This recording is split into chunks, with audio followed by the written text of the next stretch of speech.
everyone is here, everyone has arrived, everything is sorted, everyone can hear me, we're all present. Is everybody ready to play a little bit of Daggerheart in the custom adventure of Heartburn? Mostly? Excellent. Yes. Mostly. I'll take Sure. mostly. 70%? Num num num. 70. You enjoy your food. And hopefully you'll enjoy the adventure.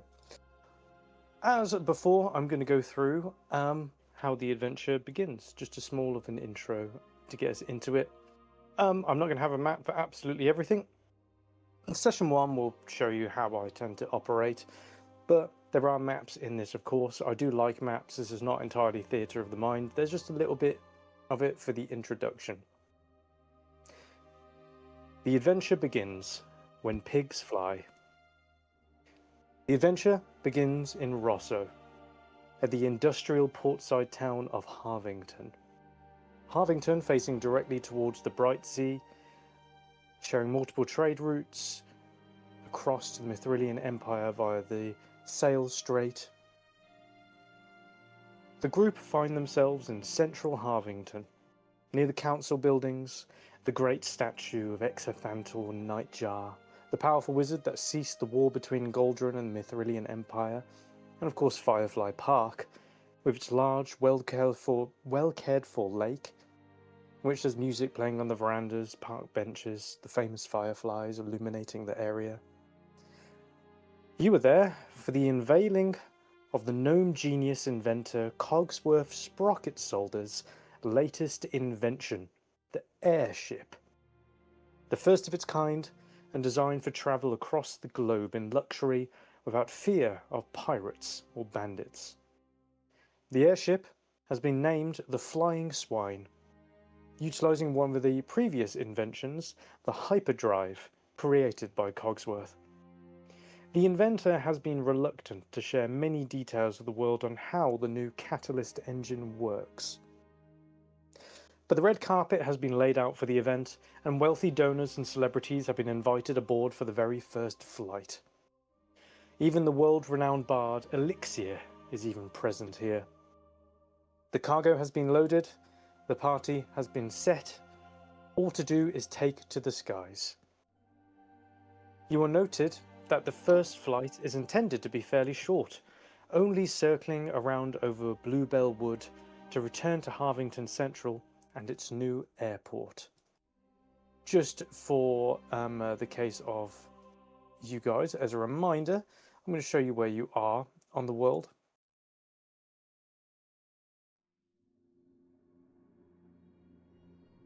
Can you all see Harvington is down here? So, can everyone see my cursor?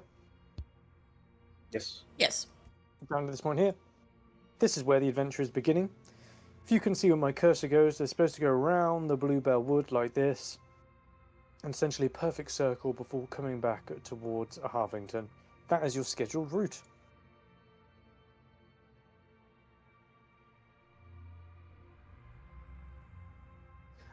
Now, as I've described the red carpet coming out, I'm going to move you over just to this page here.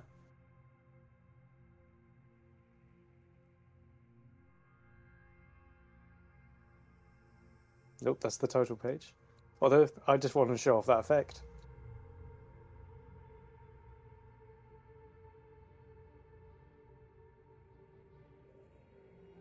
As you all move over onto this bit, can you see the image of what looks like Harvington? Yes. Fantastic. Let me make sure I've got this done and fade this music out. As I described, the red carpet has been laid out. Sprocketsolder is already aboard the ship, as well as the captain, as they are preparing and making sure the engineering and the navigation is correct. The guests are loading on, and you can see that there is a wide array of people around at the moment, trying to all get autographs by this figure that appears to be enjoying the love of the crowd. They appear to be a human male with quite a large hat, not like my wizard's hat, but a bit more fancy than this, with a large feather running out of it. They appear to be blowing kisses to everyone. You will know who this person is. You recognize them as Elixir. They are immaculately dressed, though not in colours that are like razzle dazzle. This is no Elvis rhinestone suit that they're wearing. More mixture of dull blues and reds. Think of more like of a Johnny Depp sort of figure and how they may dressed. More mutual earthy tones with them. Their music has spread across the entire globe. And they are here for the unveiling. Through all of this hustle and bustle in the crowd, trying to grab hold of him, trying to get hold of an autograph, being kept back by security and these iron fences, making sure that no one rushes the stands, gradually people begin to make their way down the red carpet of very notable wealth. An array of different dresses, an array of different types of garments, as well as bejeweled with all manner of gems of any sort from across the world. I'm going to go round in a semicircle, and I'm going to ask each and every one of you, how do you get to the party? How do you make it there? Let's start off with Lauren Spindrift. How have you arrived to the party, to aboard the Flying Swine? Are you in the crowd? Are you somewhere else? What do you do? Or do you imagine you're in the crowd with the fans around there at the moment? You are... Oh, I can't hear you. Are you muted? I'm so sorry, I'm muted. I came here with my brother. He brought me on a ship. I'm here to represent the Elder Grove of Druids because, well, my teacher thought maybe I needed a break because some bad things had just happened. So I'm kind of here looking around, and I'm a little bit overwhelmed by the crowd. So I'm just kind of enjoying it, but a little bit wary and a little bit nervous with it all going on. I'm not really interested in whatever that Bardic guy is doing because I've heard of him, but I doesn't pull much weight in my small hometown. As you're trying to make your way around, being brought over by your brother, with your size, let me double check this. With your halfling size, it is easy to become lost in the many, many legs and crowd as they are stomping over one another, trying to get towards Elixir. Considering that we're doing an introduction for your character, if you're trying to become noticed to move through, as you do have an invitation, and then you need to make your way to the front, how would you get yourself noticed? How would you get your way to the red carpet with your invitation in hand? How would I do it? I'd Yes, probably make myself into some sort of uh, cat, maybe perhaps, that can weave their way through the crowd and get to where I need to be and then transform back. nice, excellent. Okay, then let's go for a roll, shall we? As you see, or maybe you do not see, considering the small stature of this character, they shift into a feline form, begin to dart and weave their way between the legs using their increased dexterity. I'm not going to ask you to have to build up what are the cat stat blocks or ask you to go into beast form, as this is just an introduction. But let's ask you to make a roll. I would say, would you please make either your choice of an agility roll or a finesse roll on your character sheet? And I'm going to let you do it with advantage considering you are a cat. Cats are nimble. Doesn't really matter. I will do an agility roll. Make sure you give yourself advantage. I'm trying. Come on. Oh, click here, maybe? Essentially, if you click onto your character sheet, if you go onto agility itself, it should come up with duality roll, and then you'll see on the modifiers there is advantage and disadvantage. It If you just is highlight the not. advantage roll. Let me try that, calling up my character sheet again. If you There we click on your go. token, yeah, there you go. And then on the agility wording itself up at the top, advantage. Give yourself advantage. Roll your dice. 9 with hope. You will have to remind me, as a GM, I should be saying what the DCs are for these rolls.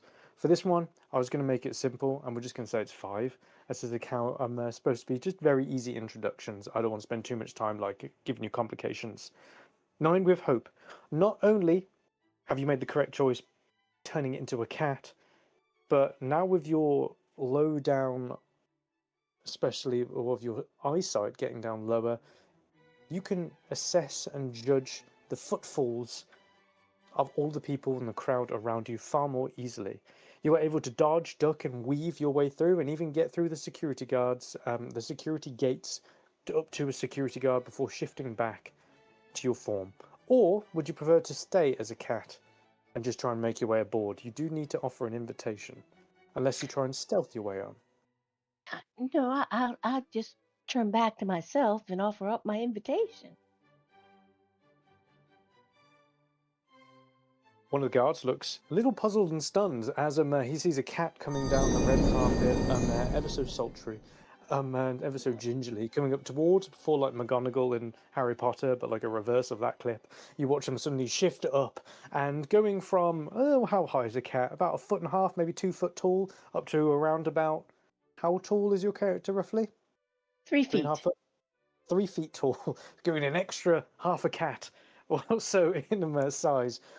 You go from the 4-legged furry friend to a bipedal halfling. As you hold the invitation and give it over towards them, they accept them and you can make your way aboard. As you head past Elixir, as he's currently like posing and taking, as people like mad sketch artists try and get a glimpse of him to try and put down everything that's happening at this moment, journalists from around the world are trying to take pictures and don't pay too much mind to you. But for the benefit of others who may be watching, also, because you rolled with hope, ensure to give yourself a hope in your character sheet, so you have 3 hope now. When you roll with hope, you gain a hope.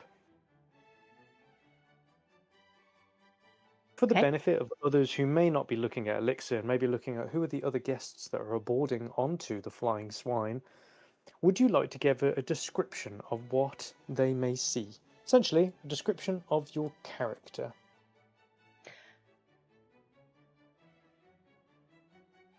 She has dark wavy hair and green eyes. She's just a little a very, very prominent, noticeable nose. And she carries a little small bag at her side with a mug attached. She's pretty nondescript, just kind of she looks merry. She has kind of a smile on her face. Would you say there is a stark comparison compared to what I've described previously getting onto the ship? These kind of layers of regality almost, and these very affluent adornations of all these types of rare materials and dresses. Is this more like adventuring sort of equipment, not matching what they've got? Oh, this is just what she got up and put on this on board. That's just normal everyday clothes. So she's feeling very underdressed and just astonished at all the marvelous clothes that people are wearing. She didn't expect it to be this grand. Looking at the level of astonishment on your face, the guard is going to smile as he takes your invitation and say, wait till you see what they've got inside. And There's not minding more? what you're wearing at all, not minding what you are wearing at all, you can be ushered in. Would you like to say anything to them? Uh, Didn't mean to cut you off. I can't wait to see what all is here. It looks wonderful. Wait till you Thank see the you. food. Can't wait. You make your way aboard onto the Flying Swine. Thank you very much for that description. Let's move on over to our second character, shall we? Similar sort of starting circumstances. It's an awful lot of S's and C's then.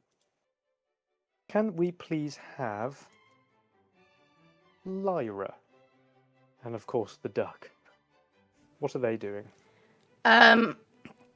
They are. I thought Lyra is seeming just kind of trying to almost meld into the crowd. She's not very tall, but she is deliberately trying and keep out of people's eye lines and edging up towards where she's supposed to go. Her complete subtlety is not great because the duck beside, she's a blue fairy. She's got blue wings. She's got loose hair. She's got a bow over her shoulder. The duck, however,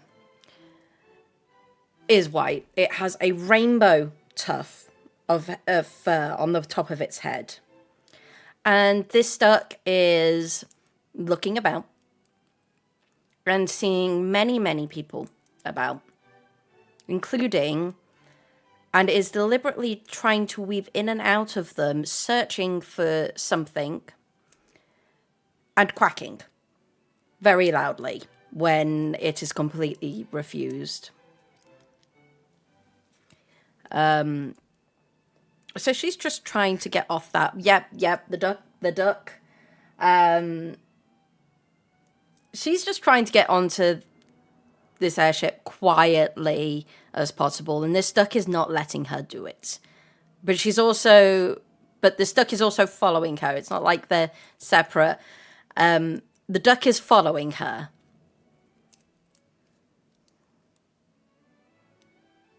It sounds like you're trying to make your way on, but there is a duck that is pulled between following you, but then also waddling off every now and again just to reunite as you try and call them back. Almost like a disobedient puppy. Would you agree? Yes, it is very much a disobedient puppy. As you're trying to get out of the crowd, do you have an invitation? I do. Do you have an invitation? Holding up this invitation, kind of still very shiftily, a little bit nervous, just holding it up and going, here. There's no need to be nervous, really, honestly. Do you have an invitation? You're more than welcome aboard the Flying Swain. Taking hold of it and giving you, think of more like the, if anyone's seen the movie The Polar Express, and the guy who voices Woody, what's his name again? Tom Hanks. Tom Hanks, the Tom Hanks character in The Polar Express.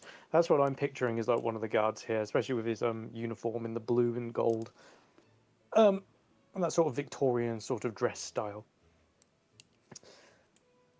You are accepted the invitation, including with the duck as well, and you are brought onto the Flying Swine.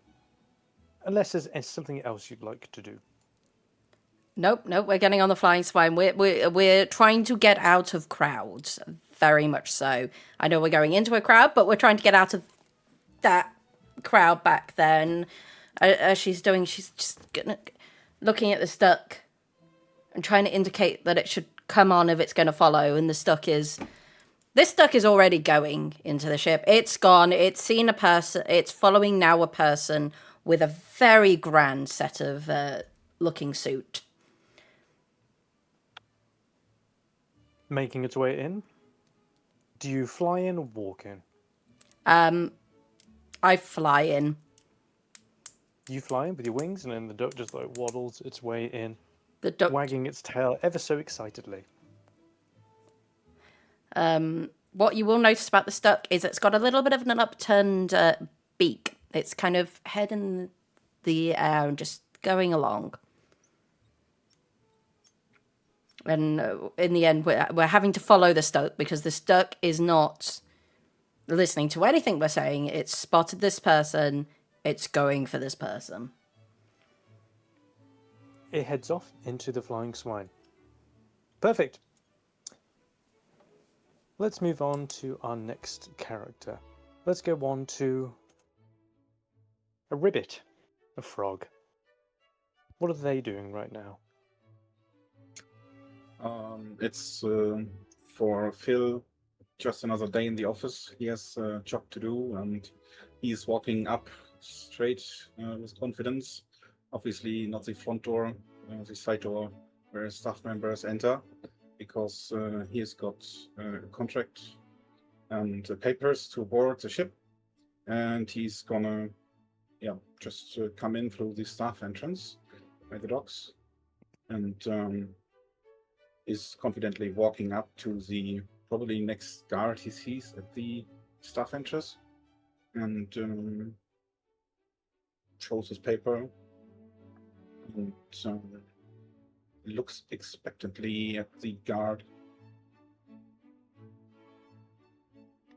Taking hold of the papers and reading them, as this is not in front of the entrance to everyone else, and this is not for specific guests of invitation, but more addressing a worker who's on with the rest of them. Still a friendly tone, but not nearly such a melodramatic smile that would be placed on. Rather, it's more like same shit, different day sort of thing as you arrive. But you do get the tone, like, perfect of all that. And then checking over the details more thoroughly into this, they do take their time running it through. Could you just tell me exactly what it is you're here to do, please, Mr. Does it say so on the form, your name? Probably not exactly my name, probably just the contract paper for my company, Foxglove. And I introduced myself at that point as Phil from the company Foxglove. I am sent over to be extra hands and security in case they are needed, even if I might not look the part. I assure you, I can handle it. Well, you received strong recommendation judging by the price you're going to get on here. My word. 3 bags for reward for this. I'm only getting 5 handfuls if I pull this off. Maybe I should come and work for the Foxgloves, eh?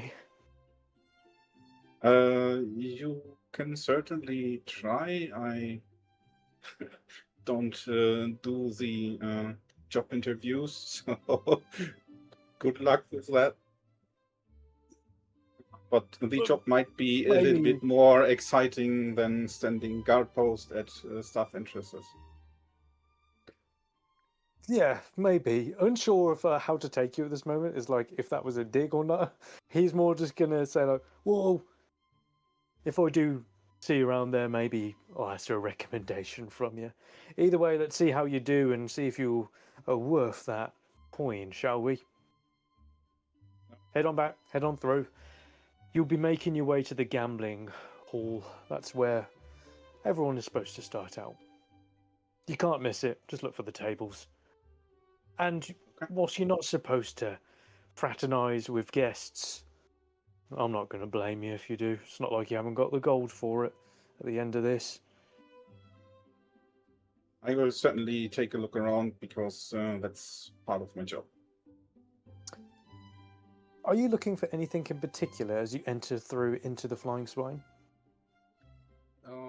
Yes, I'm looking for spots that are good for escaping, hiding, and getting a height advantage, because Phil is on the shorter side of life, and he likes to have a height advantage in combat because he likes to pick out his target from afar, and that's kind of the spots he's looking for.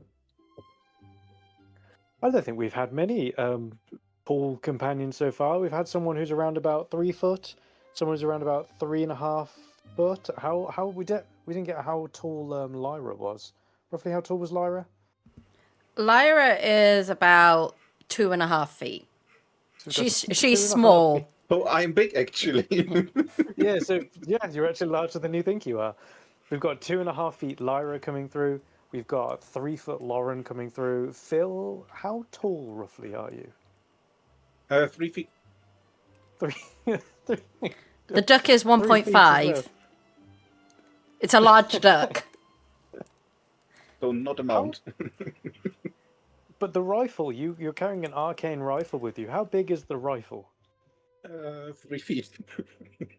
Oh, so it's like a little rifle. Okay. It is like Custom built. it is custom built to make it carryable, because if it would be any bigger, it would not even fit diagonally around his shoulders. It would Probably break on the not. floor, even with 3 feet. It's already a close call, I guess. So yeah, it's definitely custom built. Perfect. As you make your way through, if you're looking for particular spots, I am going to say I would like you to make. I'm going to give you a choice for this one. You can make an instinct roll to try and look and perceive and sense, or you can make a knowledge check to see if you had a look at a previous layout or try and recall something from maybe something that someone told you about the job. I think I would even make use of my experience as an assassin on top of knowledge, and really, yeah, get my workplace, a feel for my workplace at this point. Okay.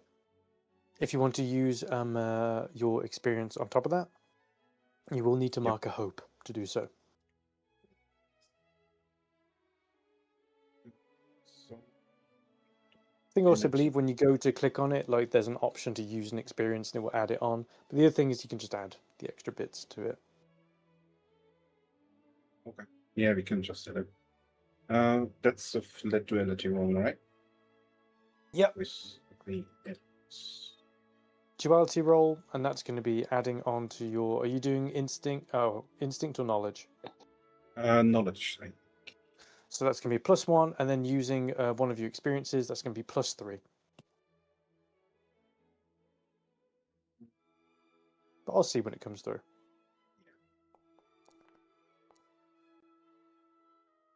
Nice roll. 17 with hope. Actually, it's going to be a 19 with hope because we had the extra +2 onto there. So you give yourself a hope back. And looking around, I'm going to say, where would be the best place for you to go?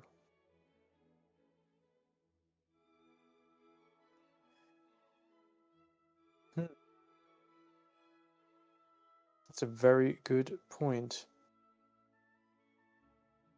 Down by the stern of the ship, that's where you can see the entire ship all the way down. There's not so much cover as much about it, but you'd be able to see everyone that's running over to you, and you get the best vantage point from there.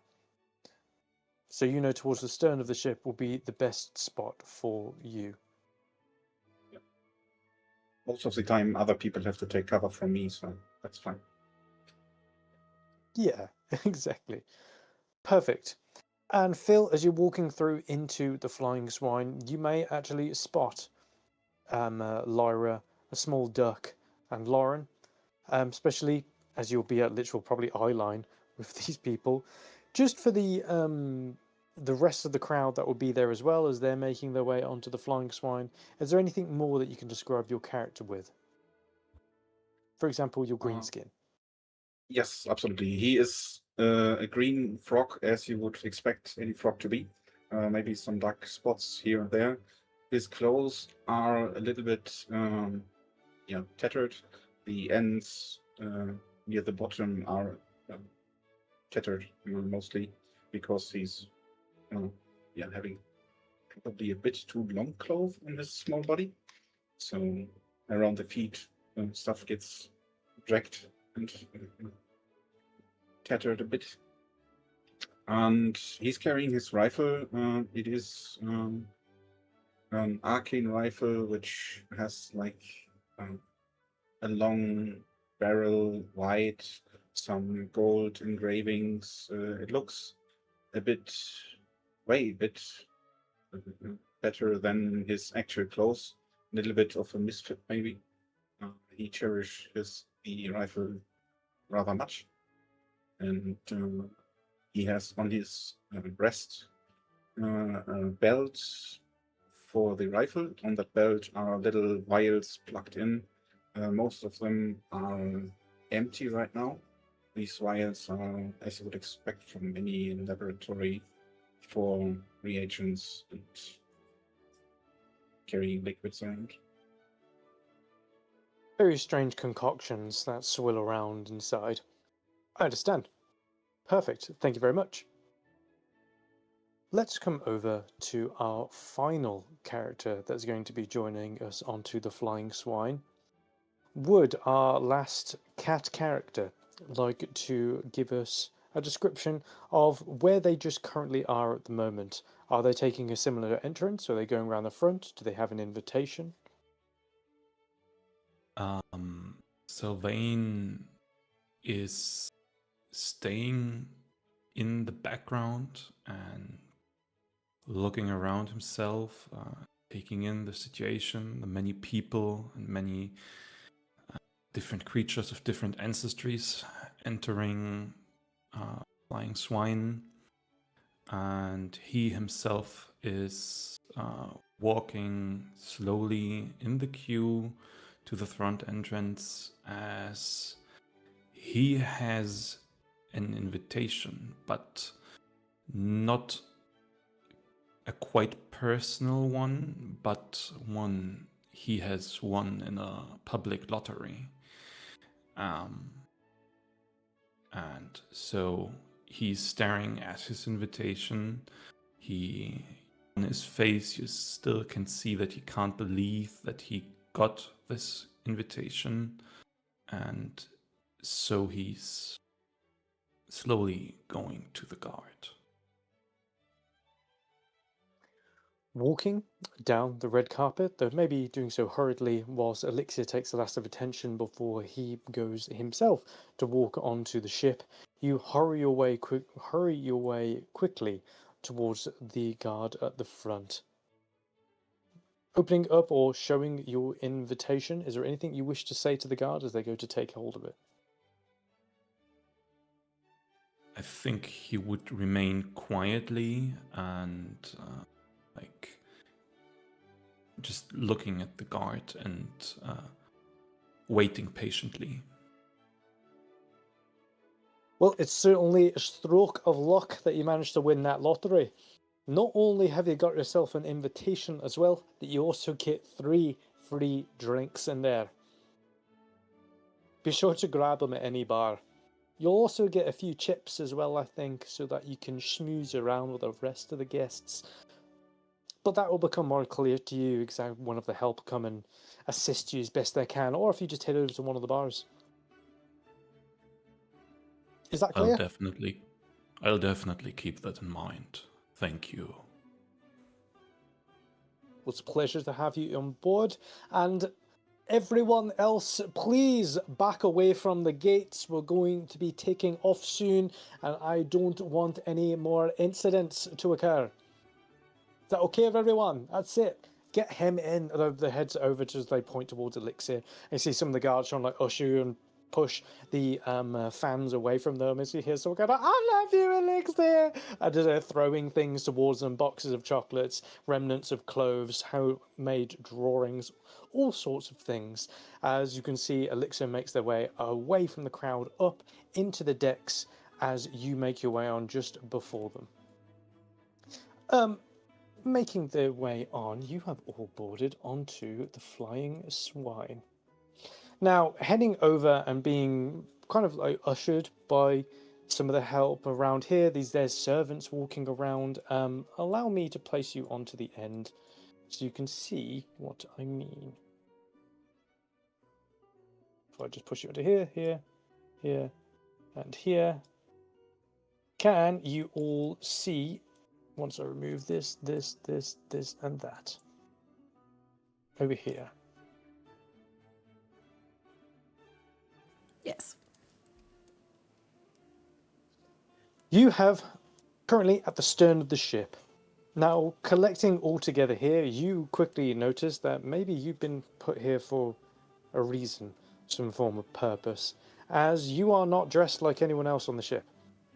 Everyone else is in this form of like nobility almost, or regal clothing. There's some very expensive wear that's going around here, but you are on a small corner bar up towards the front where there is a bartender just cleaning a glass, kind of alone at the moment, getting ready to make all manner of different cocktails of exotic ingredients that some of you may or may not have heard of, depending on your background, of course. meeting all together, and the duck kind of looking proudly around, feeling that maybe it should be around with the rest of the crowd. You're all pushed together. Do you say anything? Do you approach the bar? What would you all like to do?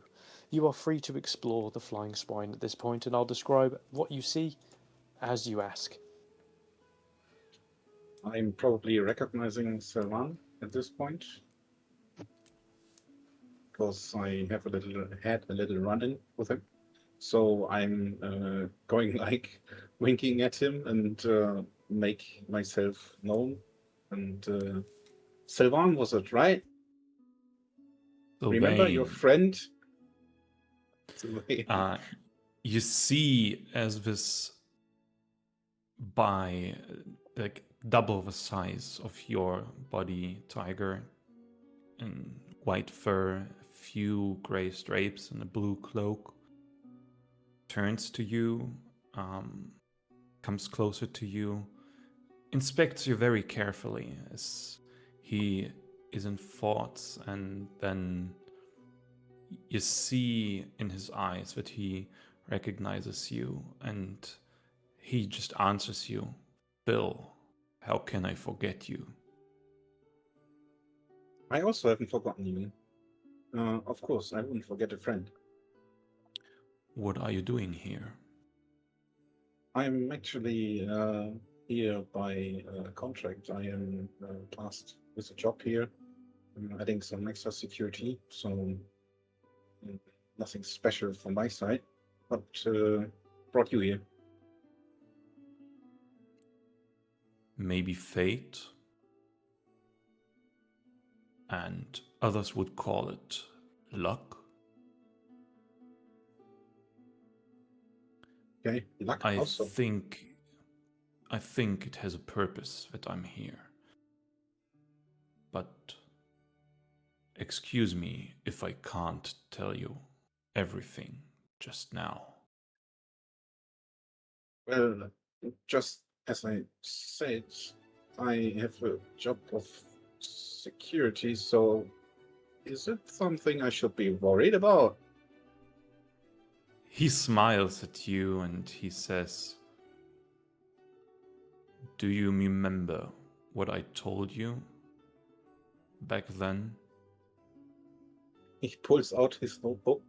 There is exactly everything written down you have told him. On a page where your profile picture is drawn by hand on it.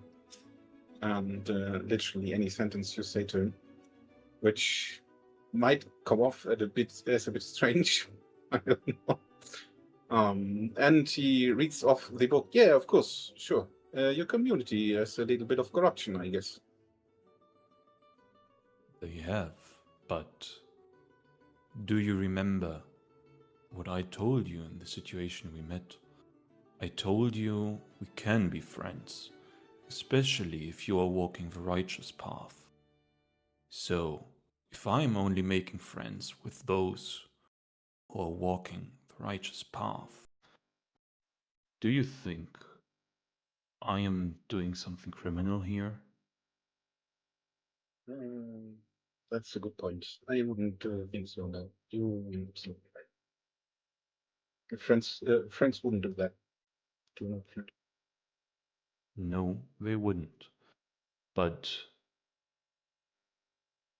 it's good to see you again. And seeing that you are also still walking the right path. And he holds out one hand with the claws not visible at the moment and offers you to shake hands. Sure. Phil would take your hand and shake it.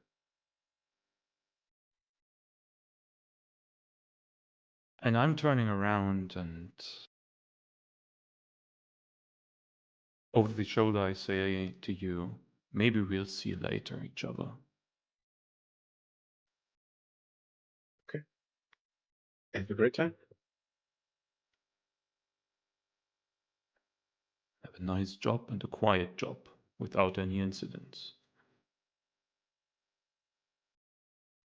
let's Okay. move. Let's move over to let's go over to Lauren. Lauren, what are you doing? You're all in the similar corner or at the front of the bar, and you see that the frog and the lion appear. The frog and the tiger, sorry, let's not misspeak cats. The frog and the cat. Sylvain and Phil have been speaking to one another. What are you doing during this? Pardon me, Mr. Bartender, but could I have this mug filled with some water, please? You're only looking for water?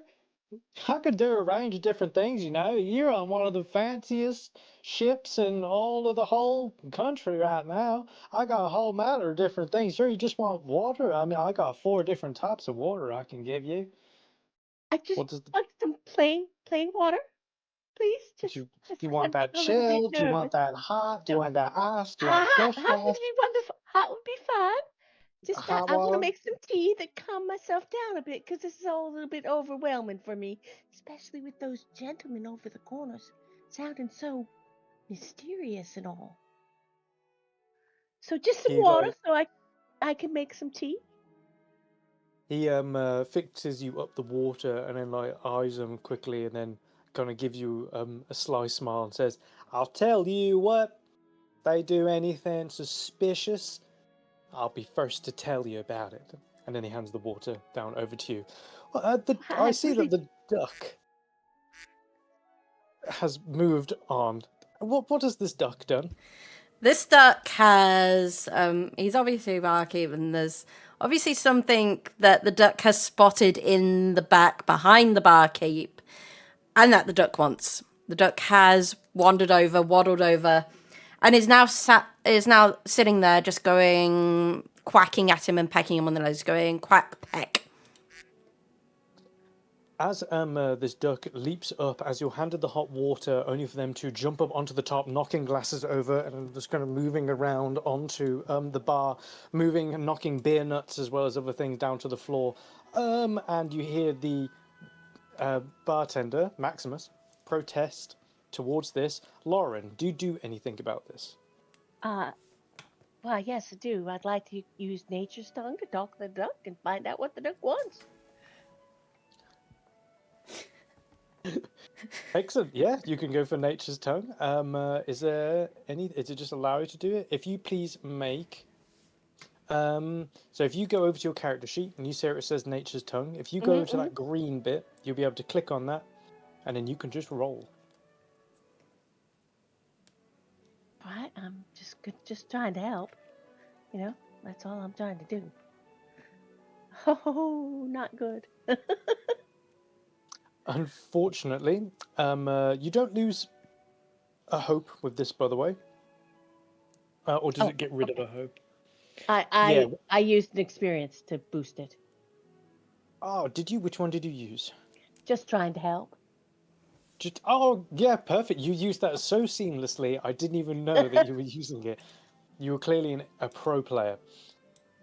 No, lucky. Well, but I gain a fear with this. As you go to speak nature's tongue towards it, you go to cast the spell, but the duck is causing so much of a ruckus. They end up knocking over a glass, which spills down and then actually flicks into your eye a little bit, which begins to burn a little. As you try to do so, nearly causing you to fall off of your stool as Quacksworth continues to waddle around, smacking glasses over as the bartender is going to say, someone please get this damn duck out of here, aren't you security? And points over towards the frog.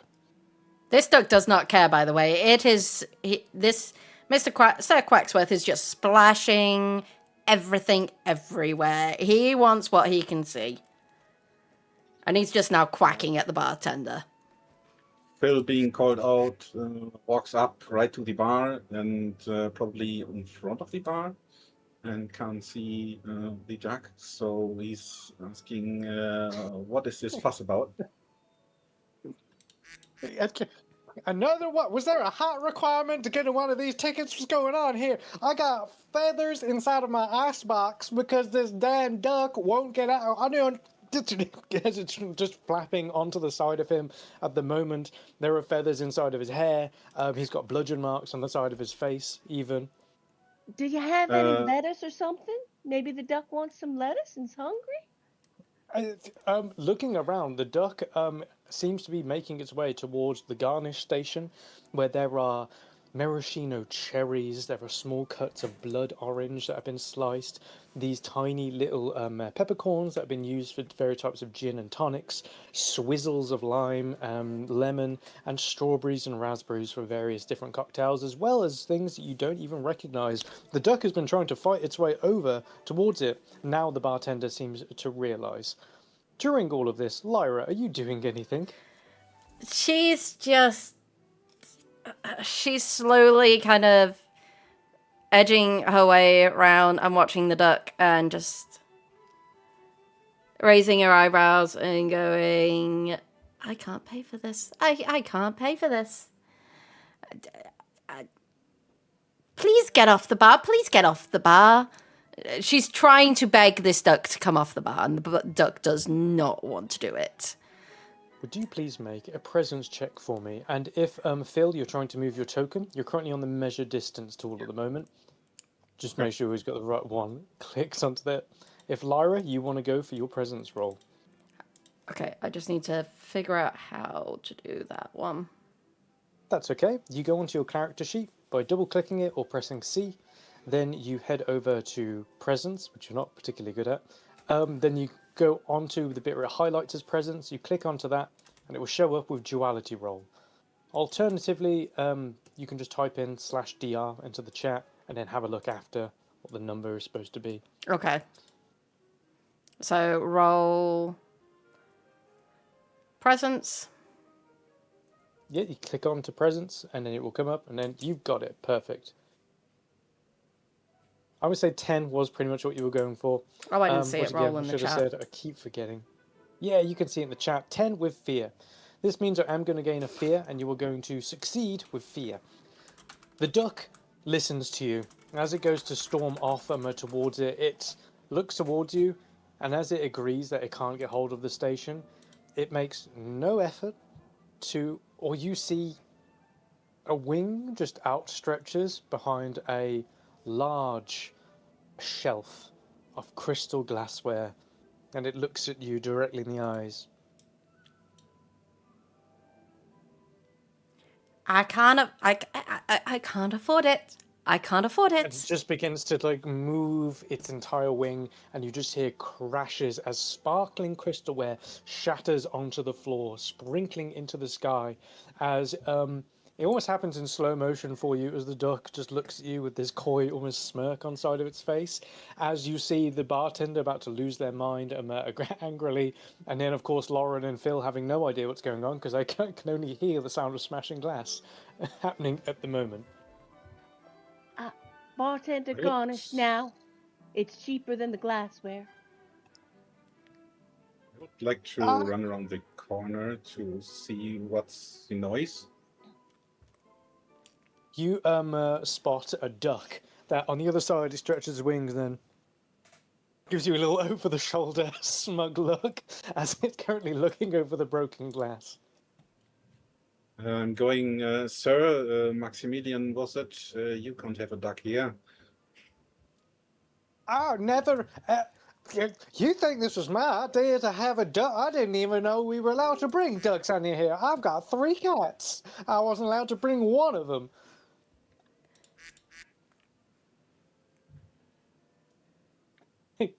Well, Are you obviously arresting? the duck is around you, and it is certainly close to you, so you're kind of responsible here.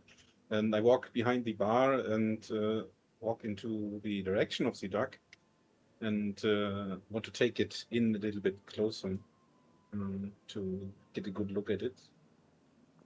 You do what you want. Looks over towards Lauren and says that, I hope if you need hot water, it's over back there. You can grab as much as it as you want. I'm going for a cigarette. I can't deal with this right now. We haven't even taken off yet. And then he moves over and then makes his way, leaving you guys temporarily.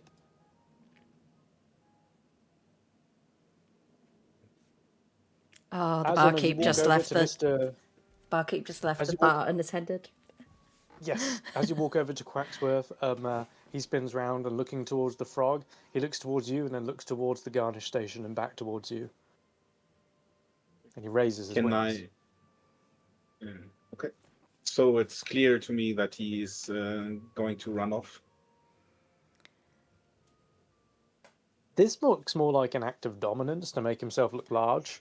Like, it's trying to look threatening to you. Okay. Then I am probably starting to get a little threatened and get a little bit excited. And in that moment, my green color becomes a slight tinge of orange. And it's not much of a shift, but the shift is clearly there. And I would assume in Animal Kingdom, the quack, the duck, I am the quack, the duck. Quack. The duck should know what and signal color should mean to it. So I'm not trying to intimidate it. Obviously, I'm not choosing to become slightly tinged orange, but I'm stepping closer and I am speaking to it and say, "Hold it right there," pointing a finger to him. Does he react to that? This duck. As you, I'll let you yeah, go. you describe it. It's your duck. You decide. I've already described enough of its chaoticness. I think you can take it from here. This duck seems to have a distinct lack of awareness of what you're trying to do at this point. It's very much trying to push its own presence and be very, very kind of. It wants that garnish. It wants that very expensive garnish. And you are between it and the garnish. And you're also. It just looks at your clothes. He just looks at your clothes and has just turned up his beak. He just turns it up. Okay. So I'm noticing he turns his beak up, and I'm saying, "So you don't want to be friends?" And he looks a little bit down, and he kind of takes a step back and makes some room because the duck sent him the signal he doesn't want to be friends. So he steps a little bit back and makes room for the duck to go about its business. Lyra's just gonna sit there, just floating there, just look at it and go, "You look too poor for his taste. And you were also between him and the food."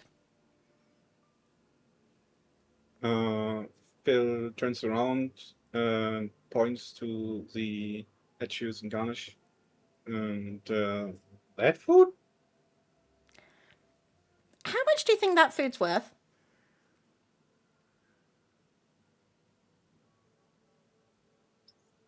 Phil doesn't care. He takes the food and holds it out to the duck, but he doesn't outright hand it over. He takes some of it and holds it in his hands and accompanies it with the question, "Do you want to be friends?" Oh, the duck's gonna go and start pecking towards his hand. I think Sylvain would already gotten in the to this scene and would be looking at what you are doing, Phil, like feeding the duck, and he would like look down on you with a very serious look in his eyes and ask you, "Did anyone pay for that?" What do you mean, the duck? For the food? Well, I did not see any price tag. Do you think this is paid?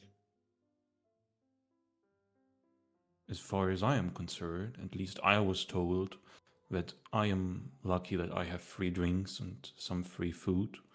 I don't know if that applies for everyone. Well, certainly there is no staff member around anymore, so I guess kind of goes. Stuck is getting impatient. Yeah, I'm definitely noticing that. And I'm gonna leave him the food and drop my hold on it and say once more, so a hard no to to being friends. Look a little bit sadder even more. Lyra just holds up her hands.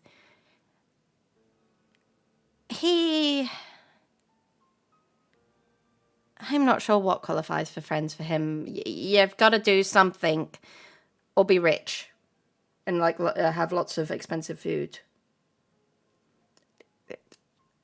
Do you think I have to pay for that, by the way? She points to the garnish. I don't see He why. shrugs. It's just something they put in the drinks, and it doesn't really cost anything. I don't think. Isn't that what they put in? Like when you get a fancy drink, they put those fancy garnishes in that. And if you have some free drink tokens, I'm sure that would cover the cost of the garnishes. She looks almost relieved at that. She's just like sitting there wiping her brow. Oh, thank fuck. Oh, thank heaven. Oh, thank the fairy stars. I'm gonna bend a fear at this point as I'm coming around the corner and returning back to the bar is the bartender, now joined by two guards, one was on the door that was taking hold of the invitations and making sure everyone gets in.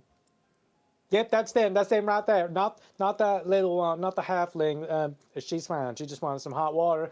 But that's that one right there. And then points over to the duck and said, "Great, are you lot causing problems in here? I've heard all sorts of rumour about a duck smashing my glassware. Do you know how expensive it is to stock up just one of these wee bars? We've got 6 of them. 6. It's about 3 bags a go for each one of these." Maybe you How should do you- bring cheaper glasses, maybe? Not sure.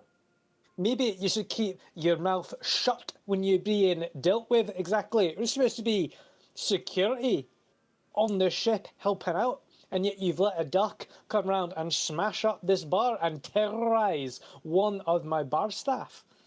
That's a no-go. Don't talk to my friend like this.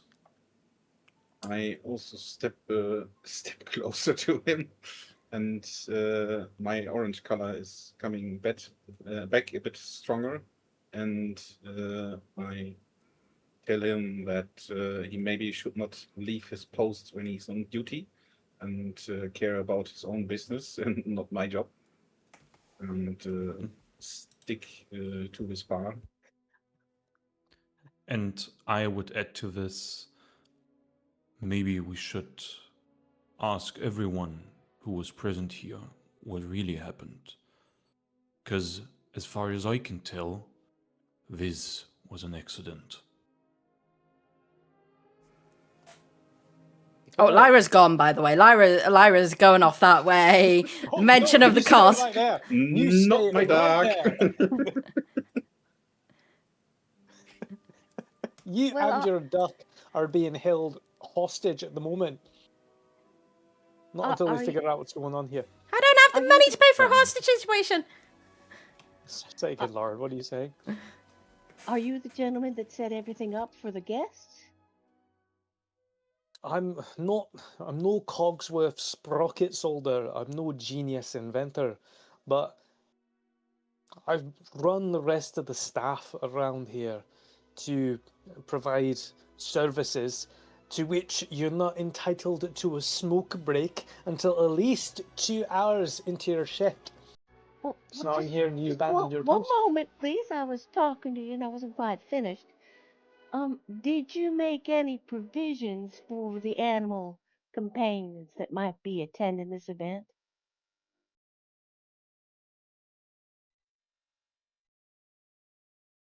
No, So not when that the I think about duck, it.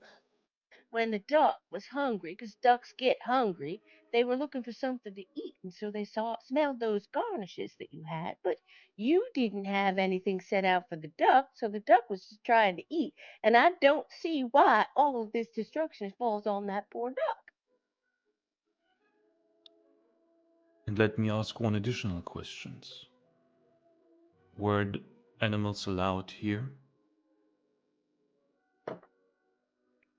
There was a special exception made for the Order of the Druids, and in case they were to bring one, and as well as there was a +1 brought for some of the ticket holders, in which included emotional support animals. Yes, aye.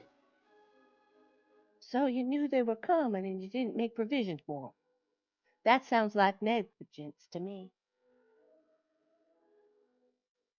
It also He looks to me like you're the one getting emotional here. Now get behind your bar and get this duck some food before she goes off and destroys more of your glasses. And I think that caviar might cost a little bit less than those glasses, so perhaps you should get that duck some caviar.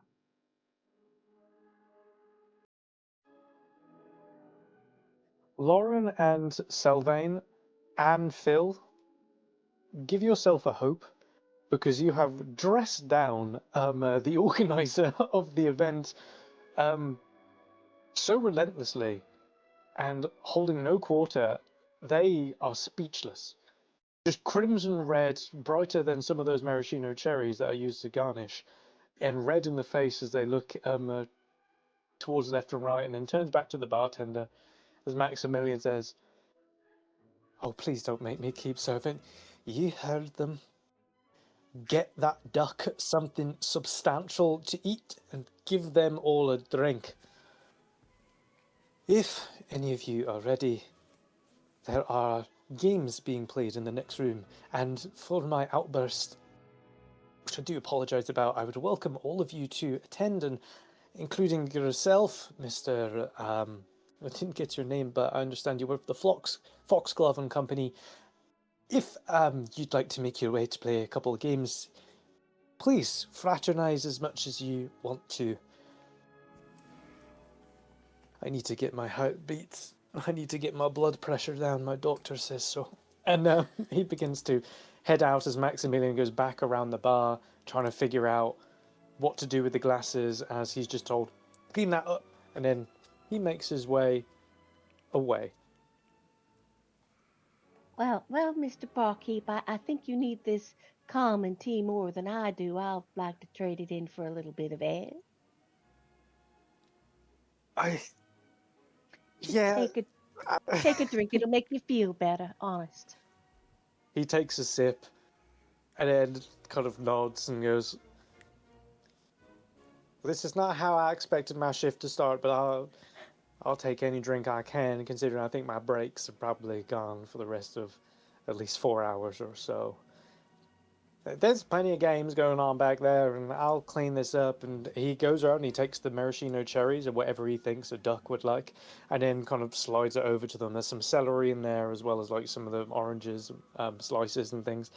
It's not everything, but I know what ducks really eat. I was never paid too much attention and skill. And then just gives over towards the ducks. That begins to have them quite heartily and enjoying them with every mouthful. Lara's gonna come back around the corner and just peek around. Thank you. I think maybe. She looks at the duck. We need to work on cost efficiency and money, and Miss Quackers just turns and quacks her toe and goes back to the cherries and the garnish. It does not care what she's saying. I don't think we need to worry about it. They're taking responsibility for their negligence. You want to go play some games? She nods her head and kind of looks at the duck and then just back towards the game. Yes. So let's move on. The duck stops eating and kicks the cherries onto the floor and then waddles over behind directly past Lyra, as if they were never interested in the garnish in the first place. Really? Really? You... Was it not expensive enough for you? I would probably also like to explore the gambling hall. Sylvain, how are you doing? Sylvain would tell Lyra it was. He would turn to you and say, maybe you should teach the duck how to behave in public. I would love to. There's a few complications with that manner. No, there are always complications. That duck has run my pocket ragged for a while. You should be able to see on the actual gambling deck itself, or the gambling hall, you can see Elixir is up and currently playing these instruments. This is the music that you've been hearing. Not only are they playing themselves, they are closing their eyes and you see them moving their gloves around, and almost like as they dance themselves slowly, you see what seem to be multiple spectral hands, as if illuminating from a single point, like an octopus's tendrils, wrapping around various different instruments and playing them all masterfully. It seems that Elixir is not only competent in one instrument, but 9 or 10 instruments all at the same time. You see slots, blackjack, roulette. If you name the game, you can wager your coin here. Decadent folk potter around, risking what they have in their pockets in the name of fun. Music fills the room as the world-renowned bard Elixir themselves are on board, as I've previously described. There are multiple waiters and servants hosting the games and keeping a watchful eye for any cheating. The office and what lies beyond, I'm going to indicate where that is. That is the doorway over here. Is off limits and locked. There is also a sign that says staff only. To the east, stairs ascend up to the pleasant deck, and to the west, stairs descend down to the dormitory deck. You hear raucous laughter, the sound of slots being pulled, as well as ding ding ding ding ding, multiple coins flying out from various different spots. The sound of laughter and clinking of drinks, as there are around about 80 to 100 people in this room currently at the moment. Despite Elixir having that big crowd out before, it seems these people maybe think they're a little bit too good for him at the moment, as he has got not nearly the amount of tension that he had before. What would you all like to do? Where is the most expensive looking person in the room? He is right here, and his name is Dr. Meckelschmidt. That's where Mr. Quacksworth is going to go. You can tell that's his name because he has it on the back of his leather jacket. And it's made of diamonds. Not the wording, the jacket. It's a diamond leather jacket. It's terrible, it doesn't fit well at all. Probably inclined to follow the duck at least somewhat to keep an eye on it, because I'm kind of security around here.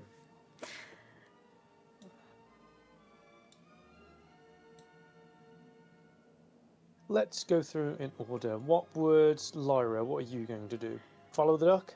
Lyra's gonna look at the games as they're passing, just very kind of looking at how much they're giving, how much like people are bidding, and how much like what the games are all like. But she is going to follow after the duck because the duck has now been associated with her, and she has this very suspicious feeling that she's going to get in a lot of trouble with this duck if this duck tries to peck off the diamonds off the back of this guy's jacket. Lyra, as you flutter your way through and you look around and you see the vast amount of money being bet all at once and not caring if it is lost or won, some of it is doubled, some of it equals so much wealth all in one place. Add a stress to your character. How do I do that? That's not a problem. You can either just click onto yourself and then you can see that little thing at the bottom. It's under there somewhere. I've the got it. lightning bolt. You've got it already. It's nice and easy to use. You have certain memories flood back towards you, and seeing all the wealth around you just harkens back to things that may have occurred before, and you start to bite your nails and grit your teeth. What's Lauren doing? She's people watching. She has never been in a situation with this much money and this fancy dressed people. So she's just looking around. She'll probably hang out by the bar and just watch everybody. Are you Looking looking for around. anything in particular? I don't think she knows what to look for because it's so out of her experience. It's not a So problem. everything they're doing is just astonishing to her. They're betting that much gold on a game. You could lose all that. That's like a month's wages type thing. Oh, far more. Far more than this. Some of this is equal to about a year Yeah. for some of the other workers from around. I mean, from what previously, I mean, the largest amount of money you've known that's probably been spent in your hometown is probably after the event that happened, Hmm. and rebuilding the town back up. Even that alone, the Council of Druids had to get together probably about 3 chests worth of money. You feel that there's probably that same amount of money that's just been tossed around and circulating on this ship currently. That's not even accounting for the furniture and some of the grandeur alone. Can I see any people that look out of place in this high elite, high stakes, high money desks, tables situation that stands out? Around In a way, here, they might not.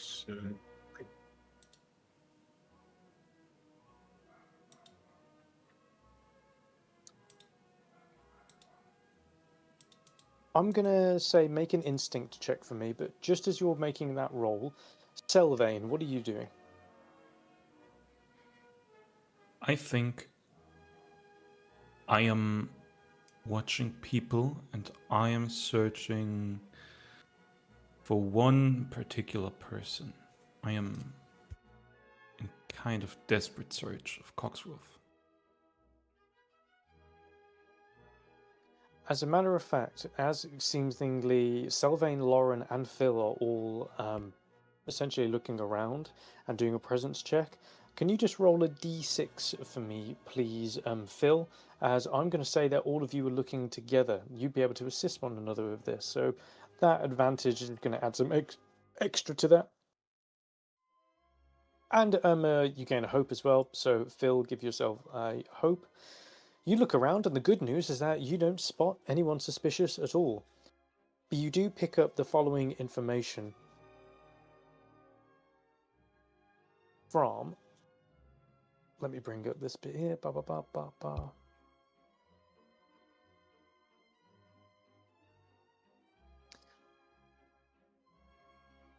Whispering down next to you, as you're all looking around, keeping an eye out, you hear. Psst. And you look up to see Elixir is currently interrupted, like still continuing to do his thing at the moment, but he's trying to get your attention to come over as he's continuing to play the instruments, but is heavily distracted as best he can. Okay. I focus him since he's very close, so I should know where the sound came from. And look at him curiously, without trying to interrupt him in his play. Trying to figure out what he wants.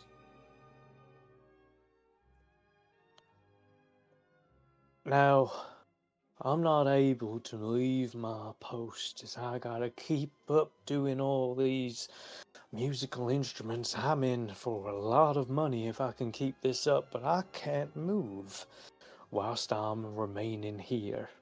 And I am starving. I haven't had anything at all.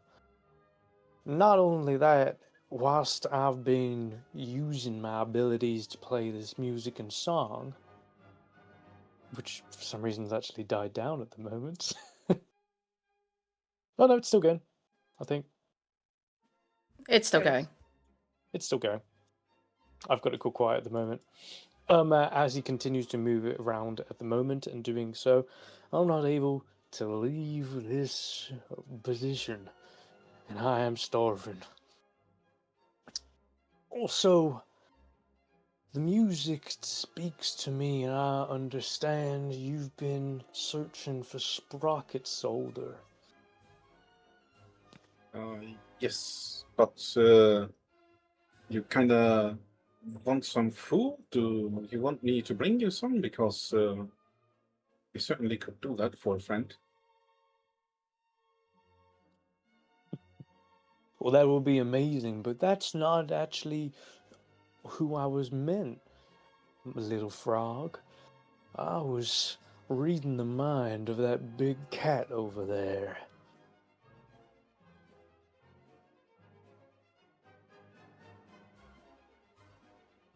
Would I hear him saying this? Yes, he moves his head and gestures directly towards you and makes a knowing nod so that you would hear them. I would go right beside Phil, and I would ask, "What is it you want for this information?"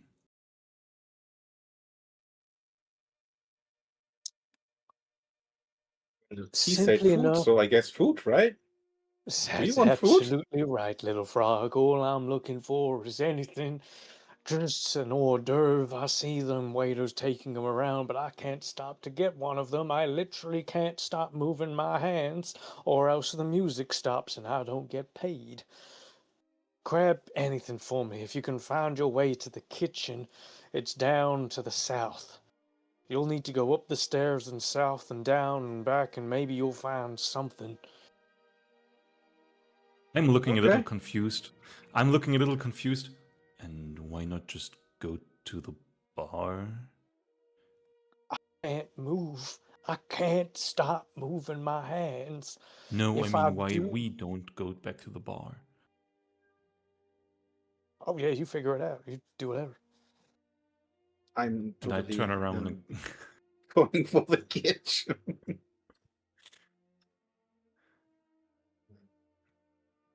I turn around and go back where I came from to the bar, which is a total mess now.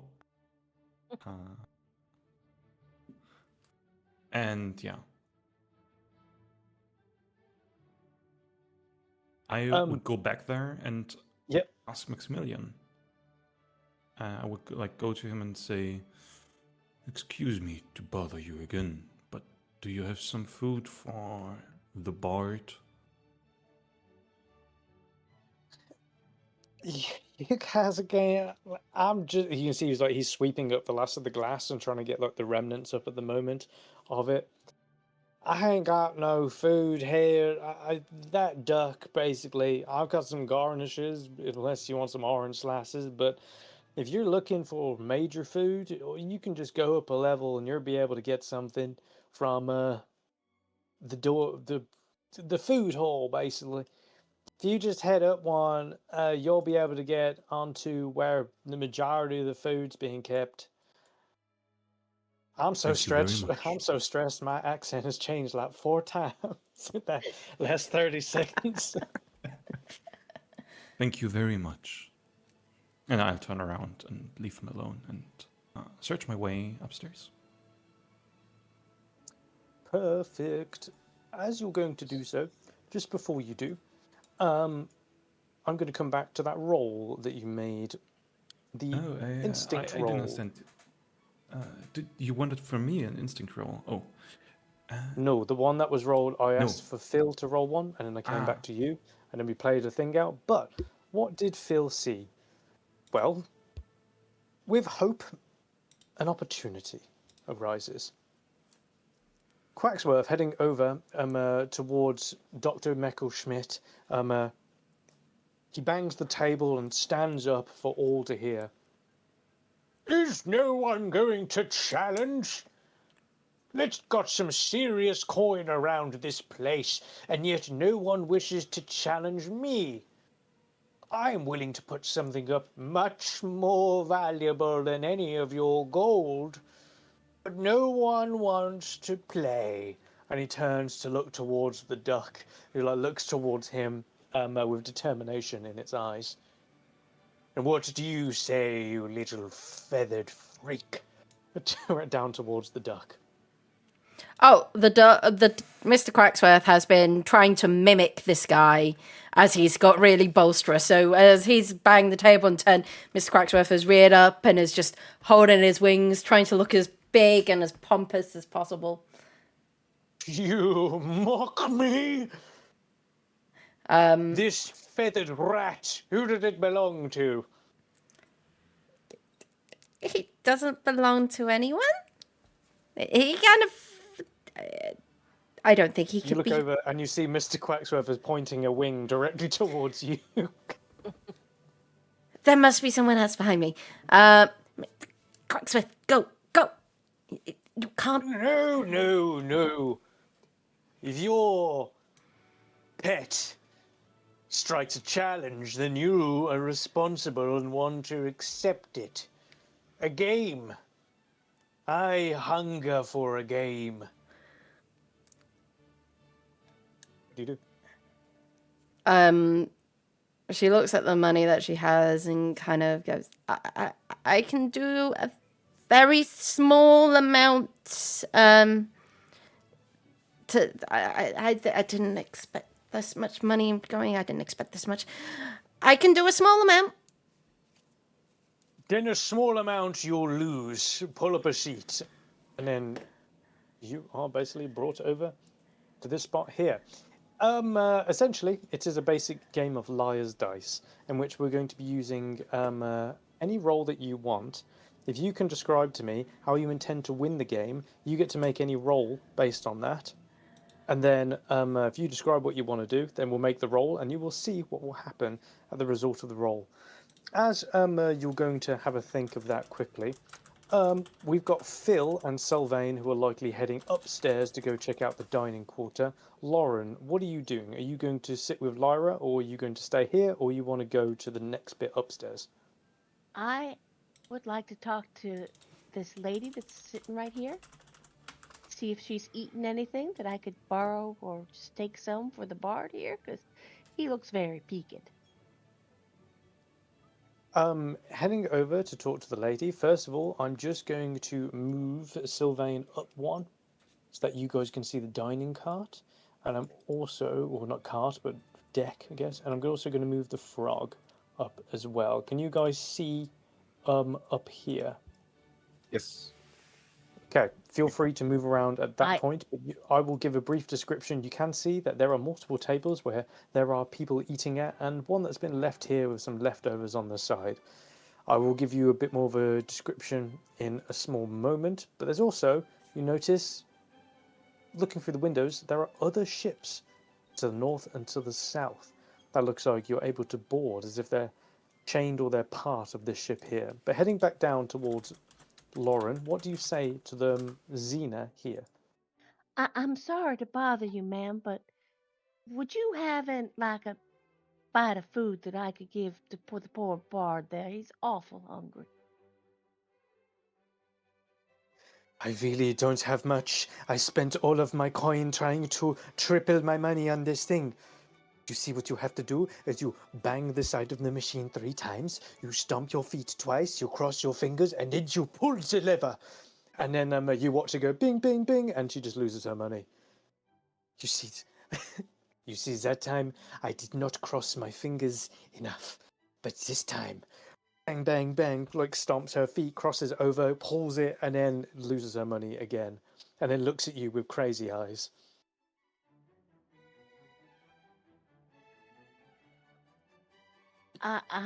Well, can I try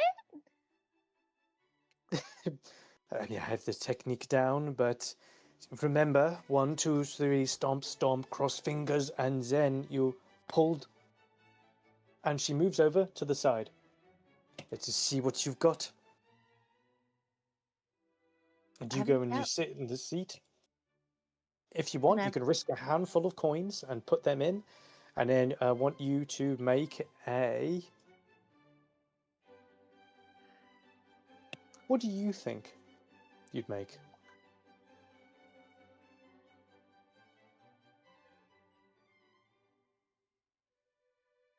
Well, I'd like to make an instinct roll because that's where I'm best. But I don't know if that would be appropriate. To perceive, sense, or navigate.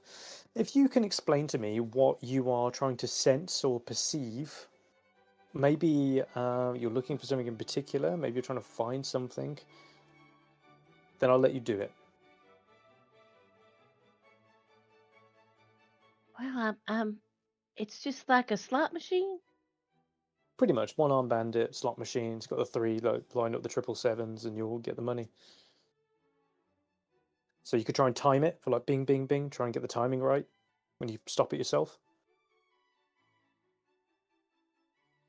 Yeah, I'm gonna look at the things spinning around and try and see if I can match them up, even though I know that's not how it works. But I'm not gonna do all this crossing my fingers and stomping and clapping and twirling around. Okay. I'm just gonna pull the lever and try and hit it when it looks like it's gonna be best. Go for an instinct roll then. And as you put the coins in, and you just like pull, like, and you get ready, and you are focusing as hard as you can hear it inside your ear. No, and they're trying to like encourage of what they're doing, and they are losing their mind gradually. Make your instincts roll.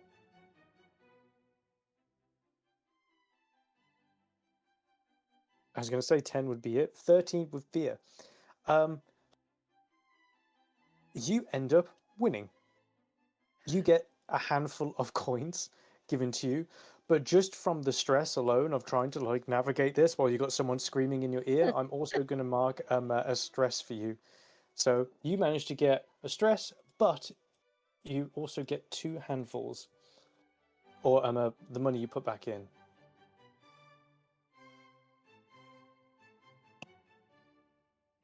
I don't think you need to do all that extra stuff. I don't believe this. And then she gets up and then begins to move away. And then she goes down and sits over here and just kind of looks out towards the skyline as the clouds continue to pass. Oops. I'm gonna go over to Lyra then. Well, that didn't work out like it was supposed to.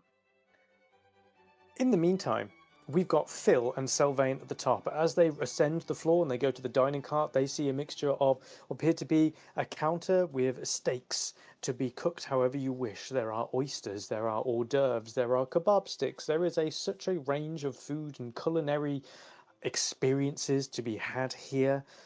Your mouth just begins to salivate. Not only the look, but just the smell of the culmination of different foods and strange spices, some of which you've never encountered before in your life. This is grandeur at its finest. What do you do? Can I spot any staff members around?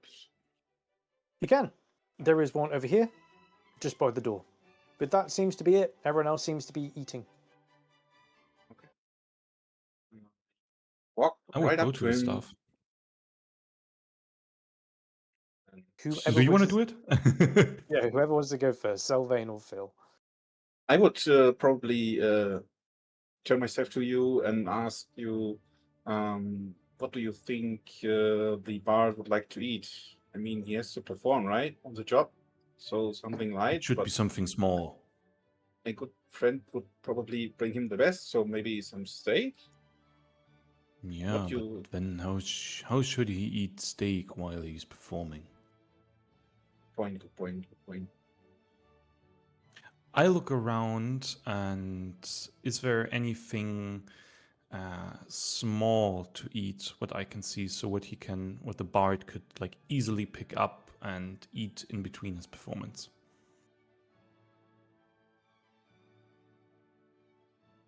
There is a wide variety of food around here.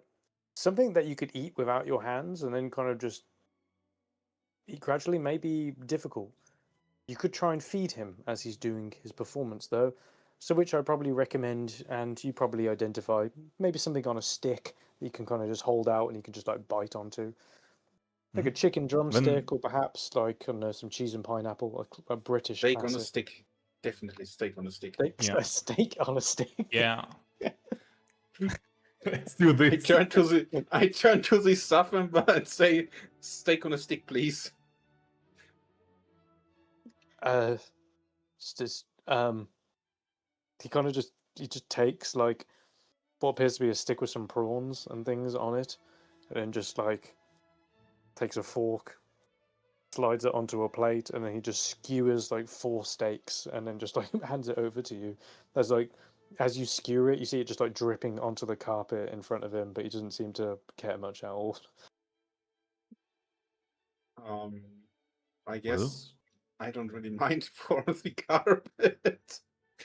So some servings or side dishes to that.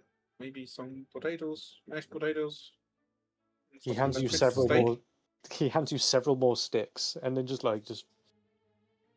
stab anything, man. I'll just work here, and then he just hands it over to you. Yeah, I'm gonna take these sticks and put pretty much one of anything available on the stick. I look in your direction and I'm like, I hope that the security is not that motivated. You see I the am frog. security, so I am motivated to bring my friend the best food he can get. As the frog continues to stab and spear like spaghetti. It's just like lift it up. I would ask you, you say Elixir is your friend? Well, if he gets this good serving, I suppose, why wouldn't he? He will be your friend, but he isn't. Well, I'm gonna ask him for sure. Then let's hurry to feed him. Absolutely. And I'm like holding these sticks out and I'm running way too fast back to Elixir. I shout behind you. Shall I ask? Shall I help you? Sure, why not? More is better, I suppose. And I take some of the sticks from your hands. Taking a series of improvised shish kebabs of various different types of food, you make your way back downstairs. As you're doing so and you're coming down the staircase, we're going to turn over to Dr. Meckelschmidt and Lyra and Quacksworth at the table as they are playing Liar's Dice currently. Sorry, carry on. Throwing over a handful of coins, they ask you to match the same. Do you do so? I've only got one handful. She hands over. She hands over her only handful. She literally does not have anything else. I told you those meat bits were a bad idea. Excellent. Oh, and by the way, I'm one of the best Liar's Dice players in the world. I'm going to spend a fear as they are going to immediately take their roll, and they're going to... I'm just going to basically roll... How do I want to do this? They take the dice and shaking it up, they throw it onto the table and they give a number. Fairly high number, quite an exuberant number for this. They claim out of the 6 dice that they have in their cup that they have 3 6s, and they are totaling up in a total of about 34. Now, the way you can play against this is that you can use any of your skill checks as you're basically going to roll your duality dice, and I want you to describe what you do in reaction. Agility may be like agility. Maybe you do something quickly with your hands. Maybe you add an extra dice, or maybe you change something before someone can see. Strength, you punch them in the face. Finesse, probably something similar to this, like switching the dice around. Instinct, maybe you're trying to perceive if they're lying or not. Presence, maybe you're trying to bluff your way out, or knowledge, maybe you're trying to remember something about this character. Maybe there's something you can use to trip them up. She's going to use her kind of agility to shake the dice in a way that looks very, very fancy. Like she used to remember from years and years ago. It rolls around, it kind of does all these fancy movements. Meanwhile, Mr. Quacksworth is very interested in the cup that the other guy has got, because it looks very fancy. These cups look very, very fancy. And we like fancy cups. So whilst he's doing that, she's going to carry on with this agility and this skill and just continuing to rattle the dice in a way that causes the dice to fall in a certain manner. And then she's going to set it down. In that case, check it down. In that case, do an agility roll for me. Oh, God. You stressed already? Yep.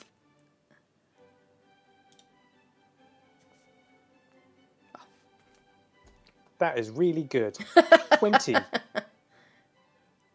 You gain, first of all, a hope, and you get to double your money as you've managed to beat the DC. Which I didn't reveal because of it's a game of liar's dice. As you see him twizzle his mustache angrily. Poppycock! One more! Again. 2 handfuls. I'll bet 2 handfuls down. Double or nothing. I'm not going to fall to your pride. But you might want to watch your cup because the duck is about to try and run off with it. He's angrily gonna get up and stand and be like, "You're going to just take my money, and you're not even going to give me an opportunity to win it back. This is a bad player, everyone. Everyone!" And I'm going to make a presence roll with this. Actually, I want you to make a presence reaction roll with this. I'm going to use a fear to basically set this up as higher. I want you to do a DC 14. Okay. As it is Dr. Meckelschmidt against you. So I just press on duality roll and then... It's a presence one, so you just do a presence roll. Similar, Okay. Exactly the same. However, in reaction rolls, we do not bother with the hope or fear system. If you roll with fear, it doesn't matter. If you roll with hope, it doesn't matter. The main thing is clearing that number, which is 14. A short question. Yes. Would Phil and me see this as we are coming down? Yes, you would. Then I would like to, if you allow it, I would like to spend a hope in order to assist Lyra with the help action. As I hear him say that she's a bad player, I stand right beside her and I would say, well, she won the money honestly, didn't she? Okay, I will give Lyra advantage with that then.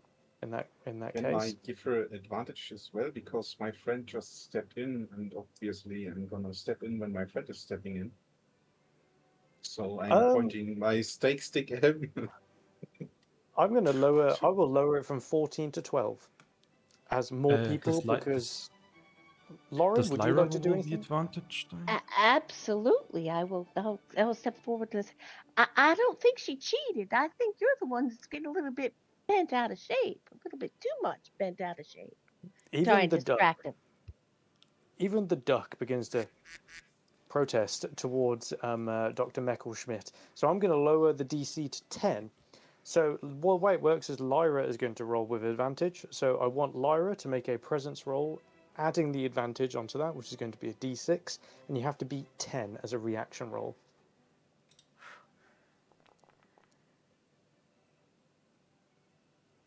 that is a critical, which makes a lot of sense here, considering everyone has come to your aid. Not only do they all come to your aid, but there's a couple other people who just like, yeah, well, yeah, she did win fair and square. Like, we did see all this, whatever. And even like he looks over towards Salamance, who is the waiter who's been running the game, and says, "You know the rules here. They played fair and square, and you are trying to cause trouble. I suggest you pay them fairly, even more what they are due, or you will be thrown off this ship." And I will personally do it, and I'm pointing the steak stick at him. Do you know how much of a do you know how much money I have invested? To which they just stand there, stone-faced, looking towards Dr. Meckelschmidt, as you hear as well stepping through, and you hear the sound of a ticking clock as walking up behind them. You heard the boy. Pay them their due. Or are you fresh out of money, Dr. Meckelschmidt? I heard you got in quite to a wee bit of debt trying to afford this place. And you will be thrown off if you don't pay them correctly.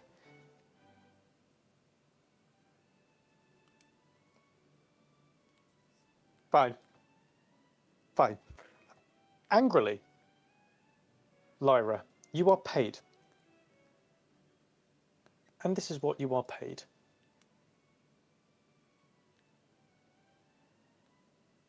Since we can put it into your loot, there you go. And I'll put this into the chat so everyone can see what you got. You didn't get paid money. You got paid with this, a correctus bright. It sits in your ear canal and gives whispers helpful advice. So you've been cheating. Well, the damn thing told me the wrong thing.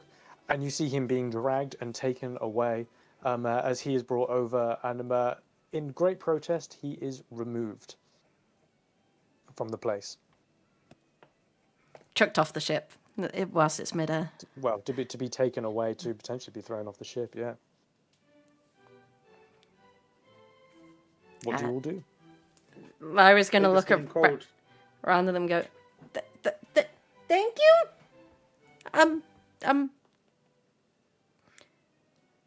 Oh, God. Okay. Oh, thank you. Thank you. You're welcome.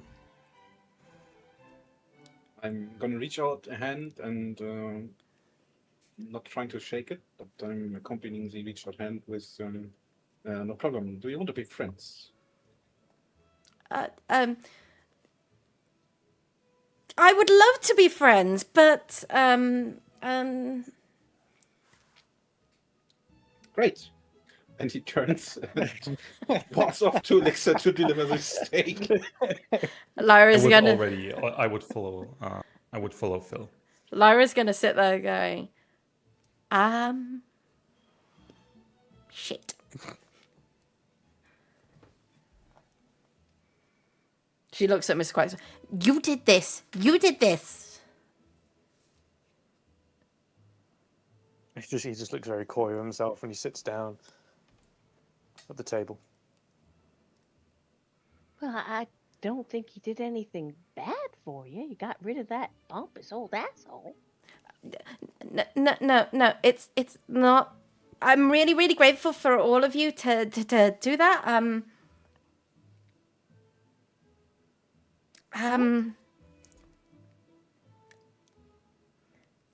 I don't have a lot of money. I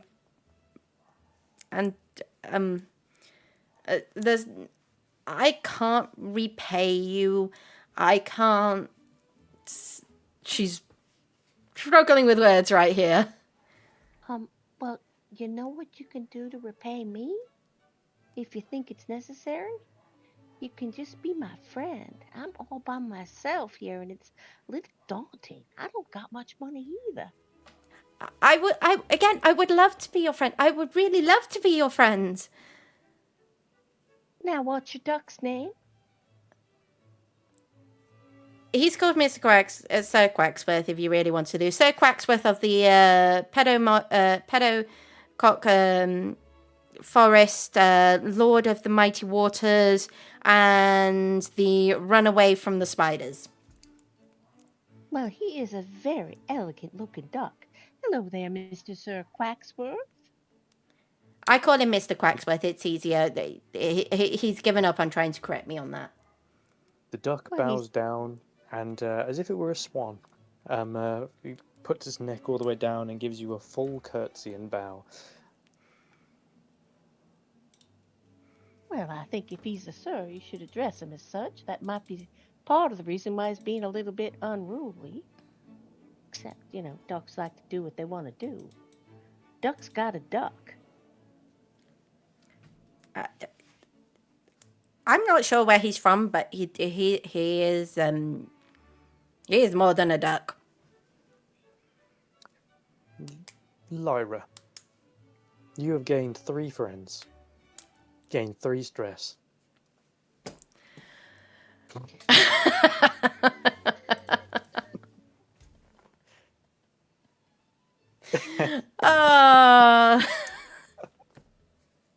Perfect. Elixir is still playing as the eyes fill, coming over, holding sticks of steak. He's like, "That's it, what? Come in!" And like, immediately trying to hang over his out. Please, just he gets onto his back as he continues playing, and then opens his mouth wide as you just take the sticks. And what do you do with them? Before I hand over the morsel, I will definitely ask him.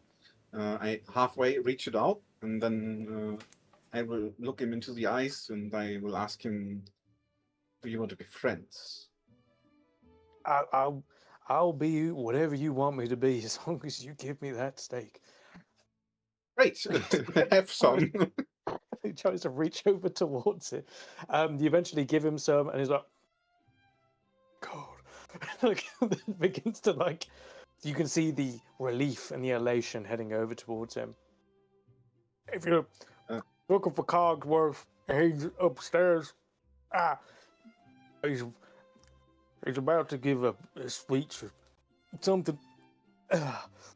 He's about to give a speech or something like that. A whole thing to the people who invested in this big old warship, whatever it is. Okay, nice, great, thank you. Want some potatoes? And I'm looking over my shoulder back to Zevan and waving him over to come over. I was already following you. So I was already following you, and I will hold out a stick so he can reach the potatoes. You're totally overfeeding him, right? Is he nibbling from 100%, nibbling from one to the other?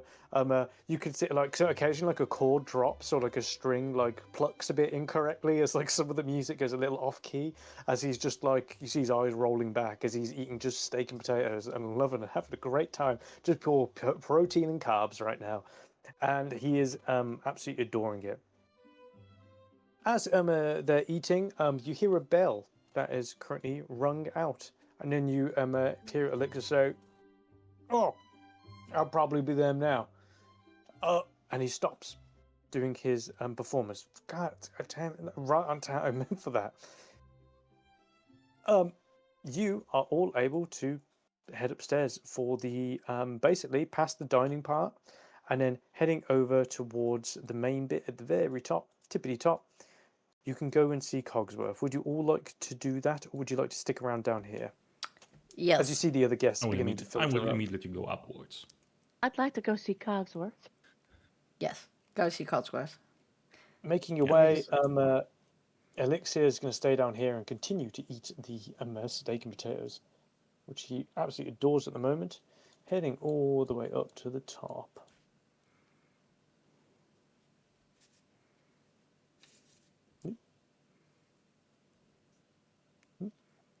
Did that not work? Did I put them somewhere else? Where did you all go? Can you see? Probably not, right? No.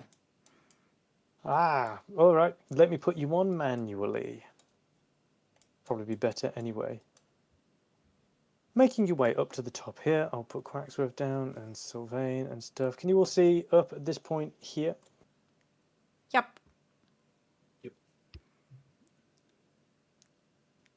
You are on a lower floor at the moment, and there is a balcony above you to which you can see that there is a large wheel in which there appears to be someone at the helm of which.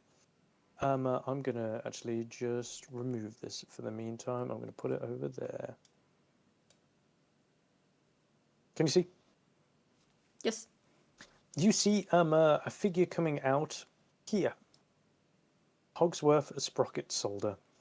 Heading out onto the balcony next to the captain. You see an old gnome that looks to be potentially like 140 years old, something like that. They actually have slightly mechanical hands, quite a large wispy beard, just this strange attire of like tools that adorn not only the sides of his like leather apron he has on, but also headbands with these strange like monocles that have been placed on, different types of lenses, all sorts of strange tools. And even like little bits of cogs that are literally inside of his beard, as if he's just been dismantling a clock with a hammer. And you see the captain at the top, who's currently just holding on to what appears to be a smoking pipe.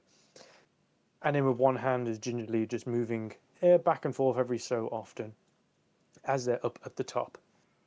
And just before the speech is read out that they're about to say, we are going to take a 15-minute break, if that is okay with everyone. Yep. As we move on to basically this next section of the Absolutely. adventure. We've all had a lot of fun. Well, I hope you guys have had a lot of fun so far. It seems like you guys are already getting into character and connecting one another. Do you like it so far? Yes. Absolutely. Joey, on the character sheet, should it be? I've got 0 out of 6. Should it be 6 out of 6 on the HP? No. Oh, it should be 0. That is Okay. correct. Okay. 0. Everyone, I will see you in 15 minutes. And then we'll see what happens next in the adventure. See you all shortly. Bye. Very much.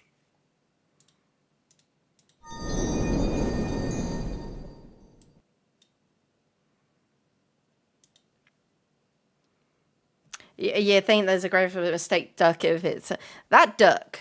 That duck's got some drama. I will say that much.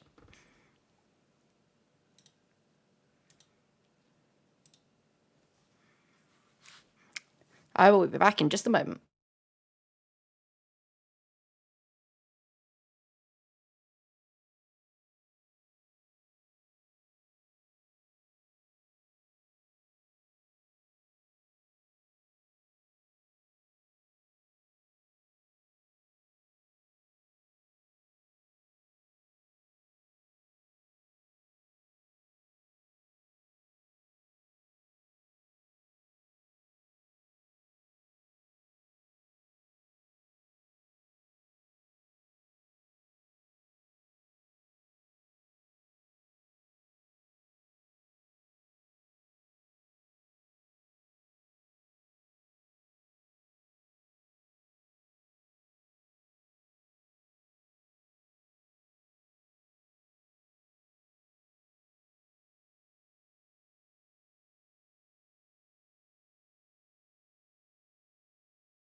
Blue drink, blue drink.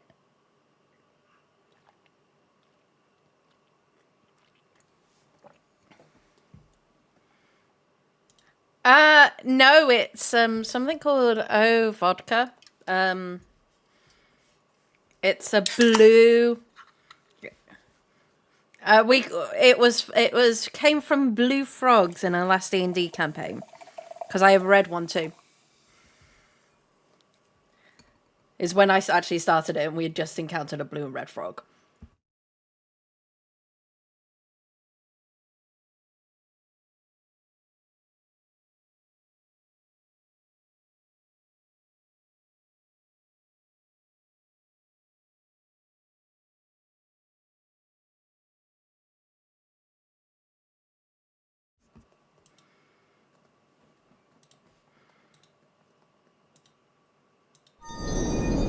I'm very excited. By the way, That's Joey, I another sent fine. you a message really quickly. Did you? I did.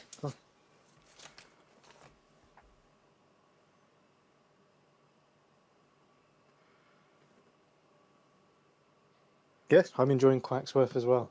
He's going to be Like very I fun. I have no qualms with like how much you're like controlling him or anything. I think it works really, really well. So feel free to just carry on as you are, because I have no qualms with it. It's working out. It will be between us. We tell them the story of the duck together.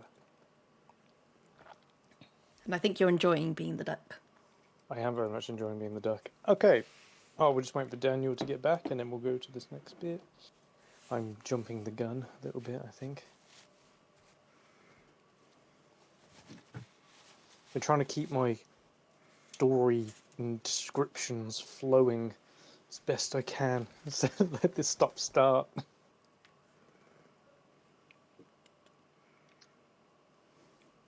Hopefully I'm not too melodramatic or drama kitty for you.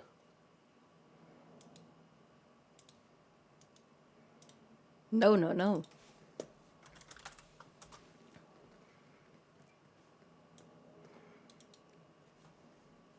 I've got that music stuck in my head now. I think I'm going to have that like da da da da da da da da da. I'm going to have that in my head for a while. The Entertainer. Is that the Entertainer? It probably is. Dun dun dun There's a dun poodle. dun dun dun I dun. see Yeah, I the know. I paw saw coming out. Doggy earlier. I saw Doggy earlier. Yes, that was Carla. Do you only have Adorable. poodles, or do you have various different dogs? I have poodles. This is Carla. Hello, Carla. This other one here's Sadie. Hello, Sadie. Oh, they're And they adorable. will make noise at points. They are adorable. And they definitely deserve the screen time. I'll even... There you go. You're famous now, Carla. Hmm? You're cuter than I am, so we'll As she put you front deserves to forward. be.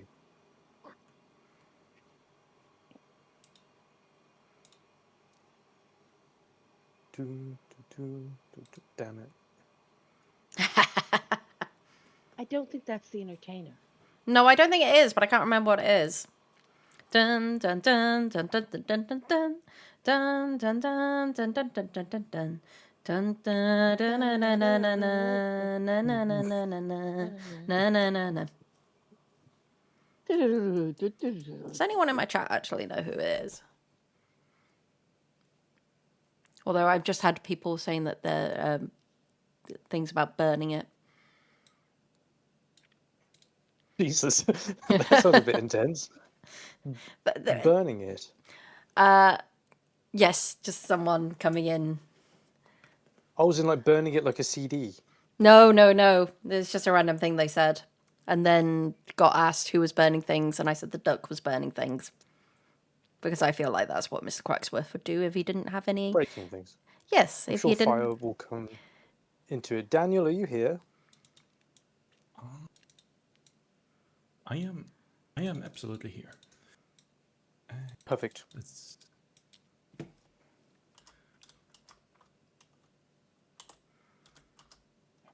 Excellent. Seems like everyone's here. Seems everyone's ready to continue. Is that all correct? Yes. Sure. Cool. Awesome. You all make your way along with the rest of the guests as the music ceases and you go up into the very top deck or so of the ship, the Flying Swine. You are in a small courtyard where there seem to be drinks placed around the sides. Imagine it like some sort of smoking area from a pub garden. As you can see, 15 feet up above, there is a balcony in which the captain is steering the ship, and then you see that old gnome that I described before as Cogsworth Sprocket Solder appear. As they appear, well, let me get into this. Oh, gathered friends, allies, and Gemini Scarra Paradox. And you hear the crowd go, as some form of inside joke has been put here. I am all thrilled you are enjoying your time aboard the Flying Swine. You know, one of my old teachers used to say that pigs would fly before a ship could sail through the air. So I thought, why can't we have both? And there's more crowd laughter that goes on. I truly must thank you all for your generous offerings and support. And his speech is cut short as the weather begins to shift and there is some brief turbulence. You shake and rattle around, a couple of glasses break and smash as like the whole ship twists and turns like slightly as if some enormous force just got onto the side of it. You hear some of the women actually shriek out loud before everyone kind of readies themselves and everything gets back to stable once more. Cogsworth reassures the crowd. It's just some minor turbulence, my friends. He eyes the captain nervously. The captain just shrugs. As I was saying, my invention will not only take us into a new age of transportation, but it will revolutionize the world. And then there's basically a bartender by the side who holds up a sign that just says clap. And you can hear people begin to like do small golf claps. As the crowd applauds and it begins to fade and the clapping dies down, there is a metallic clanking sound mimicking clapping. The guests turn around to try and see what it is exactly that's done this. They look around left and right before they look up the opposite way. They see and they turn around to see this.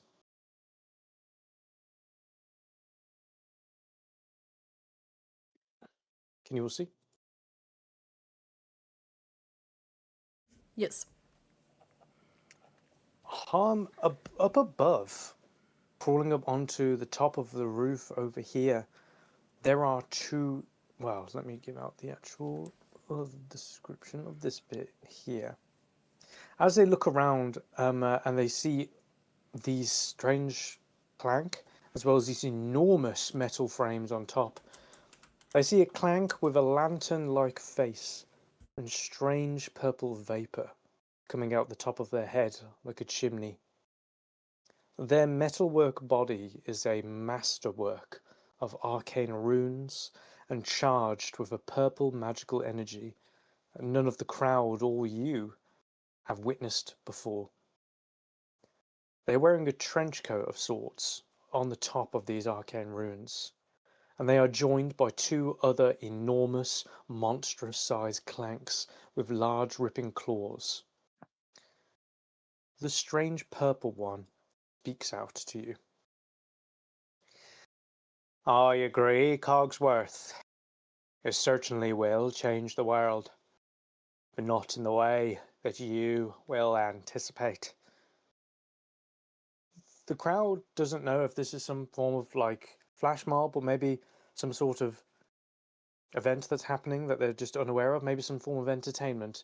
They turn over to Cogsworth, waiting for a witty remark, as the gnome often does. No response comes. Cogsworth is wide-eyed, utter shock, near speechless, as he, after a while, is only able to mutter, You, you, you're Alive? The mysterious metal man interrupts. Yes. Now I'm back to finish my purpose.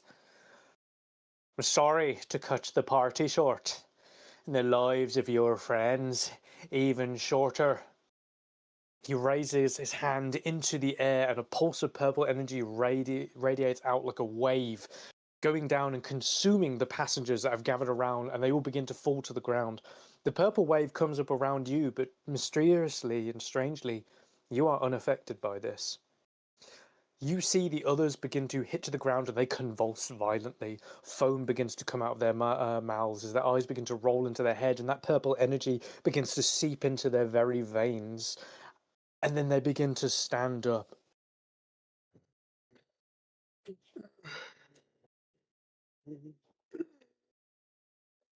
As they look up, they totally ignore you. As Cogsworth and the captain don't know what to do at this point, they stand up and look towards the Lantern Man like loyal soldiers. Kill everyone. I need a chat with Cogsworth. The comet of the new dawn is near. Immediately, these guests are disappeared, and replacing them, I am going to throw these in instead, as they have been transformed. No longer keeping their original personalities, they have turned into something new.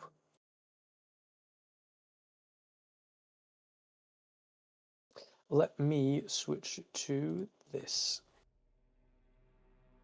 Seeing all this happen, you watch as, first of all, I'm going to put it over to the Gallows to take their turn. I'm going to begin with them first, and straight away, I'm leaping over towards and actually clearing the distance, jumping from this rooftop over towards the balcony and next to Cogsworth. The mysterious figure jumps to about here or so, and then just grabs hold of Cogsworth, holding him up into the air as he strangles him. You hear Cogsworth trying to crawl for help. As the zombie-like soldiers obey and then begin to start to look like they're about to attack you, you hear the captain up at the top scream out, "Run to the port and starboard far sides! Descend down to the gambling hall! There are flight rafts! Run!" As Cogsworth is being strangled and held up, you hear just a name uttered from his lips, as he barely able to hold onto the breath inside of his body. Gallo Gear.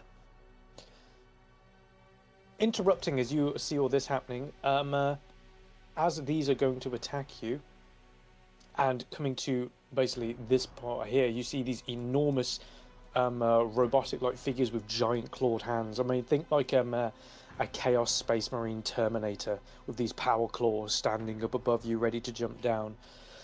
Throwing the spotlight over towards the party, what do you do? Who would like to go first? I would turn to Phil and just say, "Here we go again." Well, certainly I was hired for this.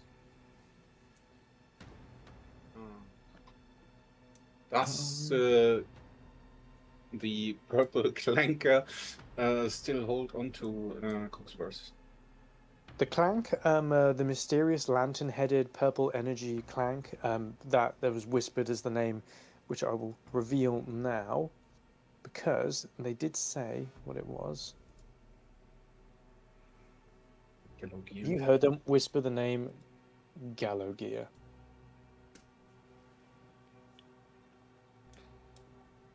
Like this. Yes, they currently have them held up, strangling them at the moment. Oh, don't worry. You won't die yet. I'm still in need of your mind, your brain. You're gonna help me accomplish something you never thought you'd see. What do you do?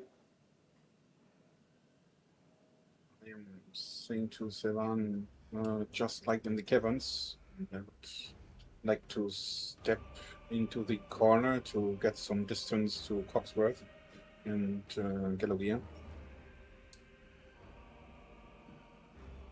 That's still close range, or yep.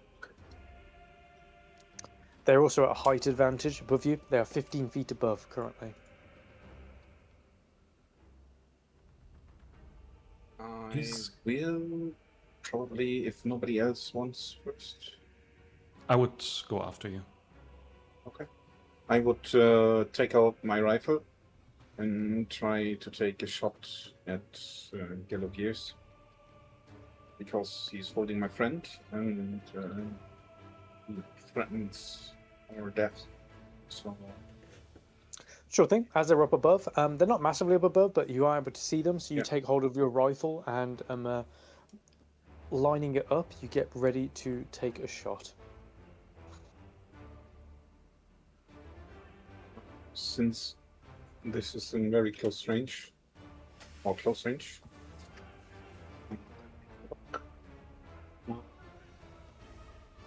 Yeah, you have to mark a stress, don't you?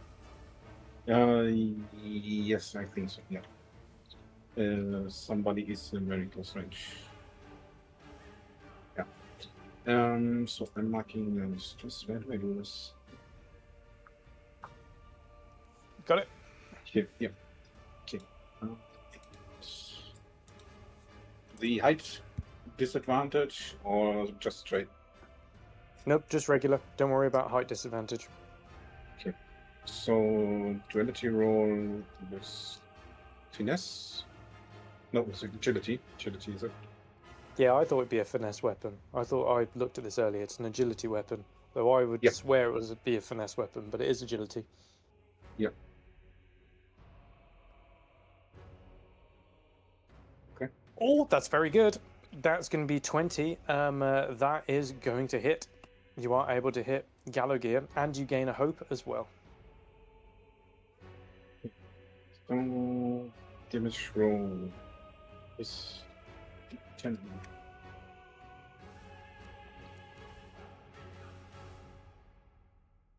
5 points of damage onto Gallowgear. I would also like to use the special features of my class, which is getting some tokens into my foundation feature for another mark of stress. Another mark of stress. Okay. Which I don't know if I can use that in this weapon attack I have just made, or oh, let's first see how many tokens I get right. It's a D4. It's not too many tokens. 2 tokens. Anyway, to note this down. There you go. I'll just do it like that.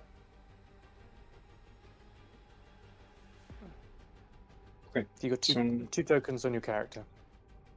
Oh, okay, right. Then I would take one of these tokens to mark Gallo as vulnerable temporarily. So I'd say that probably would be something you'd like to do before, but considering you've already hit, he's vulnerable temporarily. Yeah, my bad. I should probably have taken the stress first and then the shot would be more correct. No, don't worry. While a creature is vulnerable, all rolls targeting them have advantage. A creature who's already vulnerable can't be made to take the condition again. So basically, you move over, and then would you like to describe how do you make them vulnerable? What does this token do, or this ability? The rifle is a special one. It's a special made one. And the bullets, pretty much, I have bullets that carry alongside the poison that is delivered. So something like a dart, but not necessarily a dart gun. Something in between. I get what you mean.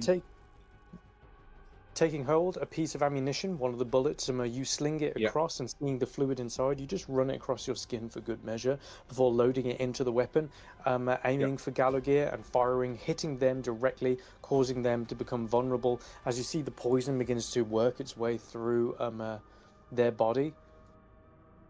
Yeah, and I would, as I see I've hit him and struck him with the poison, I would scream, maybe not, but I would talk to Zeman and shout over, got him, he's vulnerable. Or he is poisoned, probably, I would say he's poisoned. Who do you wish shout to... shout it over. As you rolled with hope, the spotlight continues with the party. Who would you like to give the spotlight to, or would someone like to claim it? I think, as I am right beside Phil, I would take the spotlight and I would reach out a hand and point directly to Gallagher.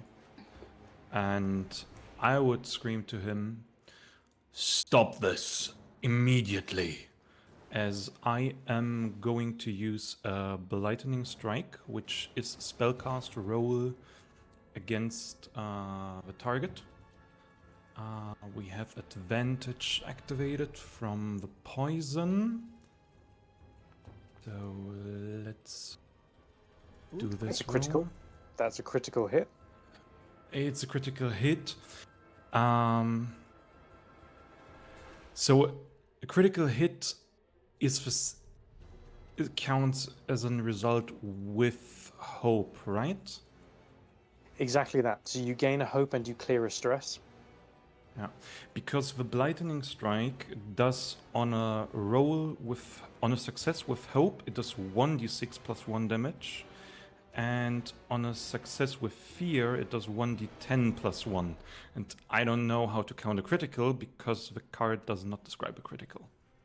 A critical hit is when you do the maximum amount of damage. I'm going to say because you got equal hope and fear, it will be the most amount of damage possible.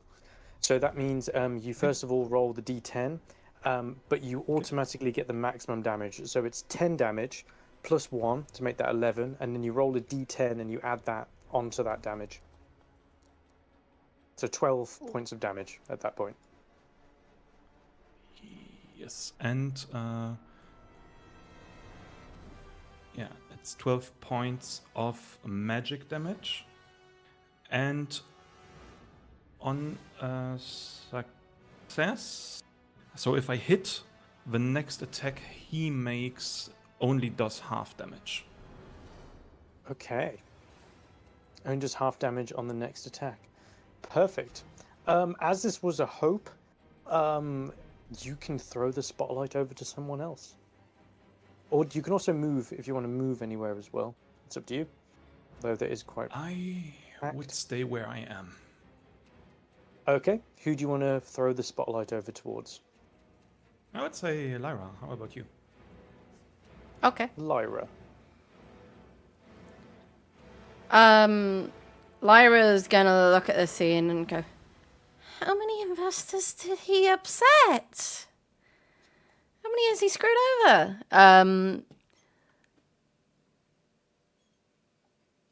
Just a quick question. Does Mr. Quacksworth's attacks, is that part of what my move, or is that his own separate? I'm not sure how that one works. Apologies. That's a good point. I don't know either. Let's have a look, shall we? Subclass Companion. You have an animal companion of your choice and the GM's description. They stay by your side unless you tell them otherwise. When you level up your character, you level up from the sheet as well. I'm going to say they act... Oh, that's a very good question. Let's look it up real quick. Compendium pack, Daggerheart, character options, classes, Ranger, class features, Ranger. So I'm looking on the wiki and it doesn't say, it just says they stay at your side unless you tell them otherwise. Well, as this is a game about improvisation for that, I'm going to say It's all separate. I'm going to say it's separate. It counts as a companion. I guess it's part of your thing, but you throw the spotlight over to them separately. Okay. No, I've changed my mind. They'll take their turn as you. They'll share your spotlight. Okay. That makes sense. So I've got a short bow, which is not going to help at this situation. I'm guessing if I do Vicious Entangle, that's going to cost me a stress by the looks of it. Because it's got a lightning bolt by it. One. Yes, it will. Okay, she's getting stressed because she needs to talk to Cogsworth. And this guy is clearly upset somebody and upset many people. So we're gonna move back. Is there a door here, by the way, Joey? Back. Yes, you can move. You can move into the inside of this building. Okay. We're gonna move slightly further back until we're just inside of the door. So we've got sight, but we've got movement backwards. Okay, I'm going to put you about here. Okay. Especially seeing as the other guys were on the roof. We're going to do Vicious Entangle. And we're going to... Within far reach. So is he within far reach? Yes. Okay. And we're going to... Far reach is about 12 squares. Close range is up to 6 squares. Between 6 and 12 is far range. Anything beyond 12 squares is very far. Okay. So we're going to do Vicious Entangle. That is not going to do it, unfortunately. With fear, as you rush through in and flying over, you have not really come across this situation before.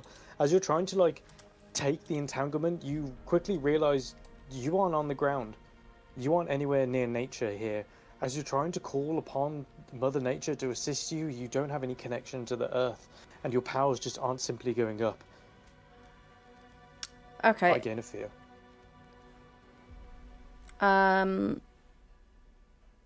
We are going to... Am I able then to tell Mr. Cracksworth to go and... is Mr. Cracksworth able then to go and do something? I'll say as part of your turn, yes. I will look this up before next session because it is confusing. It hasn't told me exactly how it works, but we're just going to say it's part of your spotlight, so they can take their thing. Okay, so Mr. Quacksworth, who I can't open his sheet for some reason. Can I edit him? No, I can't click on him at all. Hold on one moment. Configure ownership. Yeah, I've got you as the owner for it. Yeah, I could open it before. Let me just refresh the page really quickly. Well, that's okay. Let me show it to you. I think I can. Oh, I've got it. Somehow. I've got it. Yeah.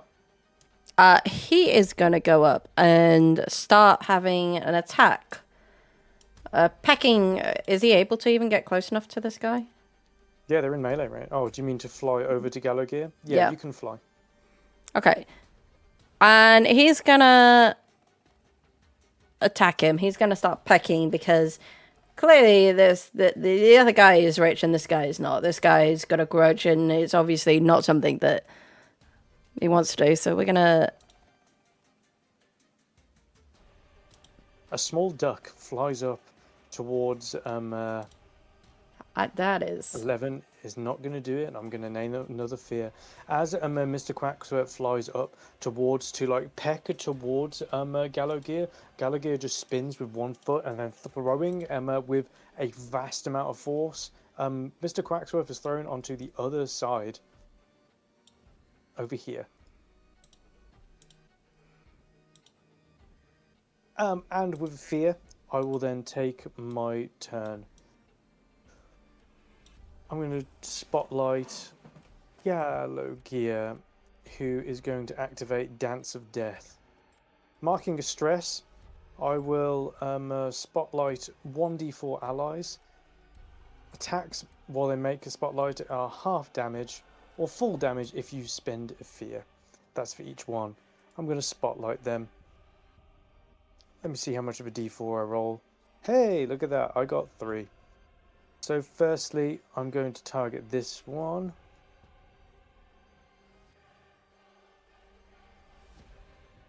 I can't see the map, by the way, because for some reason I'm stuck on Quacksworth.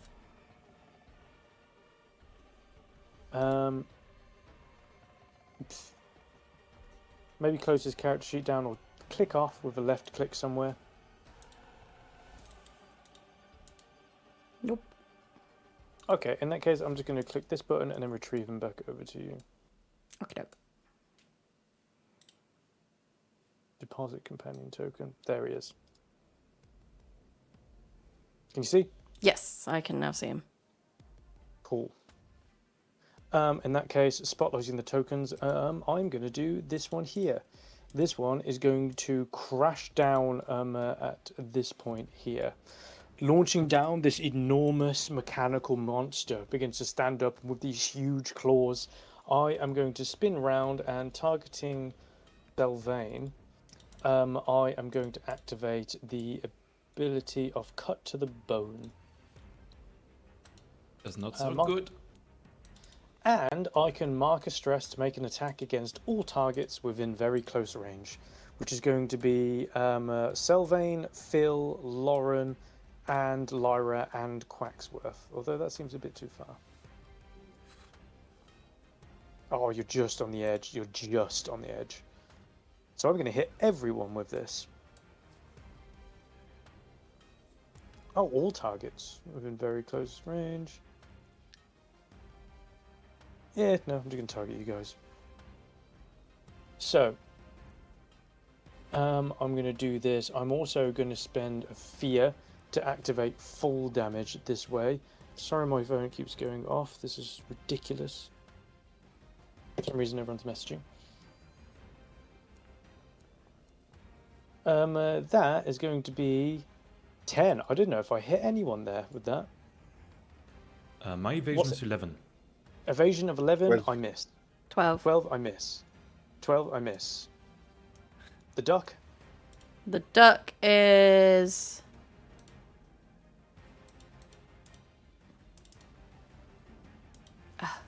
10. I hit the duck. And what about you, Lauren? What's your evasion? 10. 10. So I hit Lauren and I hit Quacksworth. Roll damage, and this is going to be...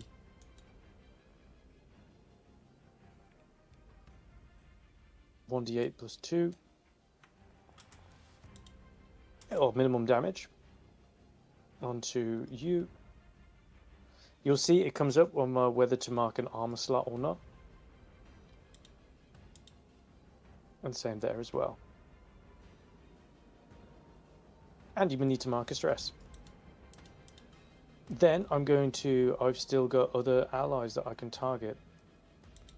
So I'm going to spotlight the one that's next to Sylvain. The Gallow Clank, the minion, is going to... I'm just going to do a regular melee attack. That is going to be a miss as well. And then I'll mark the final one that's going to target Lauren. Lauren, you will mark a hit point. Oh, you used an armor slot. You won't take anything. Mhm. Mr. Quacksworth, Mr. Quacksworth only has apparently stress, and I don't have any like HP or anything on it. yeah, I'm guessing that you take the damage from that bit instead then. It is so weird. I don't know how it works. I will come back to it. I've not had a ranger before. We'll figure it out.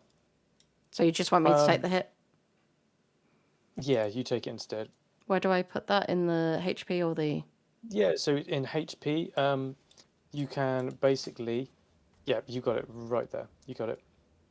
And then I will roll to hit Lauren with an attack as well.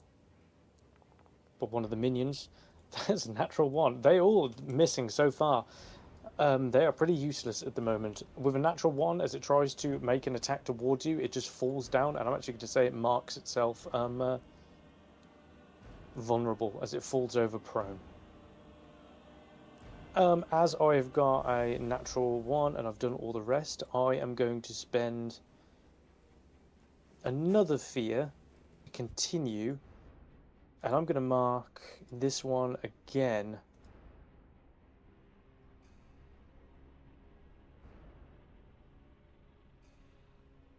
And I'm going to make an attack against everyone. We have cut to the bone. And also, when the knight makes a successful attack, all PCs within close range lose a hope and I gain a fear. So everyone needs to lose a hope because I made a successful attack. And I'm going to do another cut to the bone.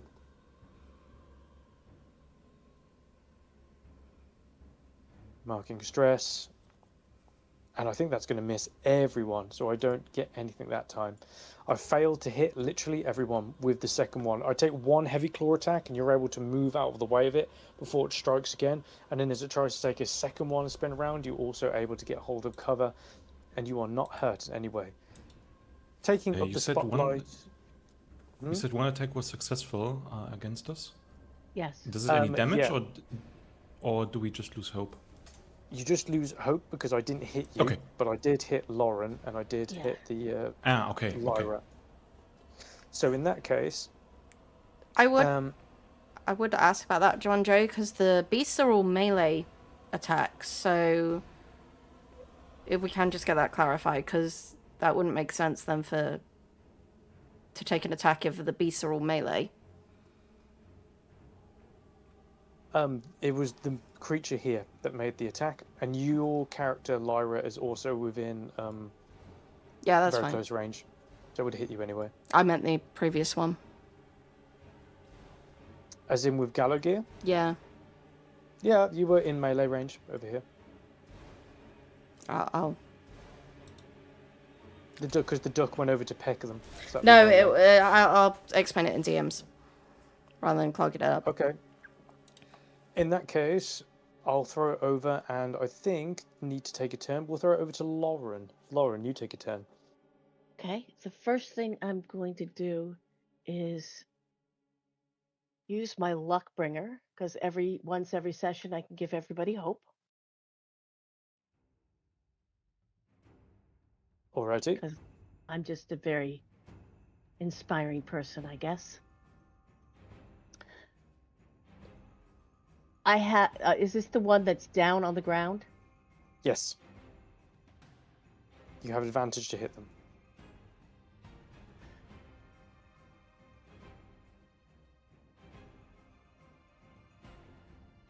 Okay, I'm gonna try and hit them then with my short staff. Give yourself advantage on the hit. Boo boo. Okay. Advantage.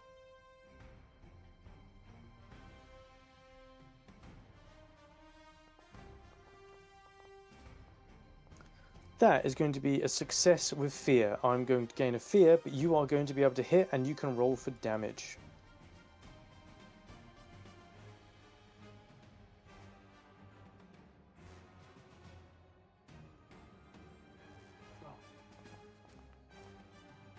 That is going to be a total of 7 points of damage. For every 4 damage a PC deals to the clank, you defeat an additional 1. Meaning not only do you take out this clank here, which is going to be counting as defeated. Oh, actually, the easy way to do that is just mark its hit point. But there's another one that can be defeated as well. Do you want it to be out of the ones within melee range of you? So either this one, or this one. Which other one would you like to defeat? Well, I'd like to then run up on the stage. So I guess it doesn't really matter either this one or this one. As you got this one targeted, I'll say this one. Okay, fine.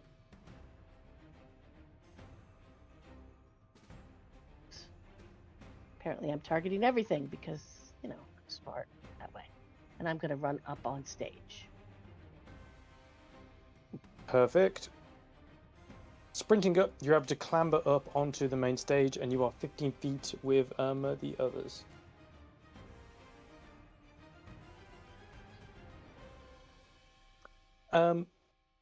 You have rolled with fear, which means the initiative is passed over to me. I'm going to use the turn to, first of all, I'm going to spend a fear. Well, actually, firstly, I'm going to end the vulnerable condition onto Gallow Gear. Then I'm going to spend an additional fear in order to spotlight them once again. And I'm going to target you after getting up to the top. And I'm going to point at you and say, do not interfere. And I'm going to do... Well, as you come to the top, I'm going to see it in the accent and be like, do not interfere. And I'm going to activate Beam of Decay. I'm going to mark 2 stress to cause all targets within far range to make a strength reaction roll. I need everybody to make a reaction roll, please.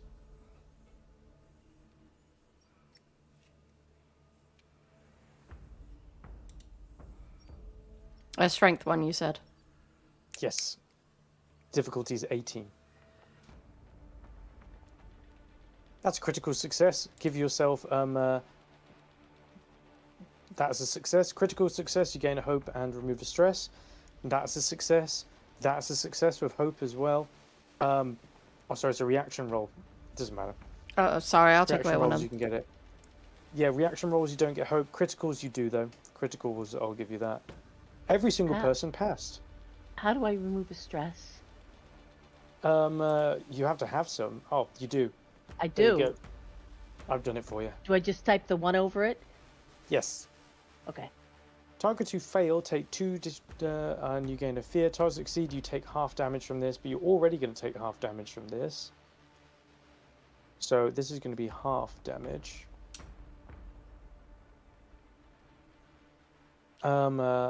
Is it halved again? Is it halved twice? Because I think he was the one who Yes. had the condition for me. Yes. Good. That's going to be 10 points of damage onto everybody.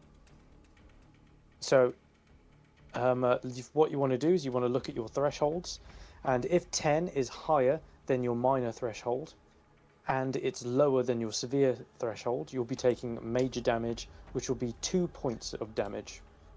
I am going to use my rune ward. Ooh. That gives me a D8 off of it. That takes that from 10 down to 6, which means you'd be taking minor, and you could use an armor point if you wanted to take no damage. Yes, I'll do that. Okay, let me just, this will show up for people when I do, let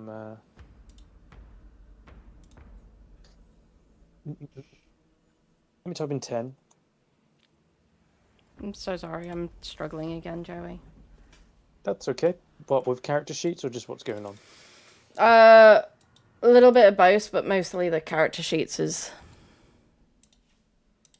Oh, okay, one moment. So, Selvane, 10 points of damage is going to be beyond your minor Yeah, threshold. I So marked one armor slot.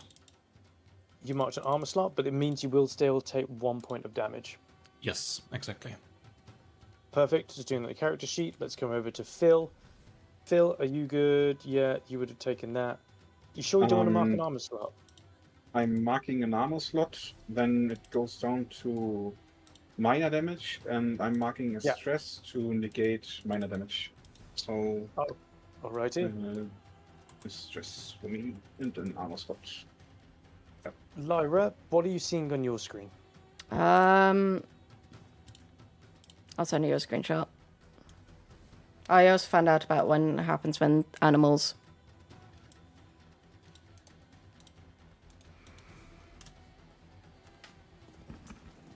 Cool. They mark stress instead. I got it. Oh, they leave the scene and they aren't available again. Okay, so you don't have like loads of animal death occurring. So you don't have to keep constantly getting different ones. I understand. And then onto here. It looks like you may not have the thing to select the token selected. So onto your Right, I've screen got on it. the top left-hand side, No. then you can select your token. My minor is 7. Yeah, that means 10 points of damage. So that means you're going to be taking 2 points. But if you mark an armor slot, that will reduce down to 1 hit point you'll be taking. Okay, I'll do Do you want that. to do that? Yeah, I'll do that. Mark an armor slot, and you take 1 hit point worth of damage. Nobody took 2 hit points worth of damage, which means the second ability isn't triggered. As I've done that, I'm then going to mark... Yeah, no, and I'm going to throw the spotlight over to you guys. But before that, the captain is going to... the captain is going to run backwards to this point here, and he's going to put his hand onto Lauren and say, like, and basically say, if you're not going to defeat this foe, you need to prioritize the civilians and get off this ship. He is going to give you... He's going to use his Inspire ability, and he's going to remove a stress from you, and then he's going to continue to try and make his way down to this bit here and rush towards the civilians and try and guide them away. The others are going to sprint over as they are trying to find their way off of the ship. As you see, people are fleeing in their droves if they can get there.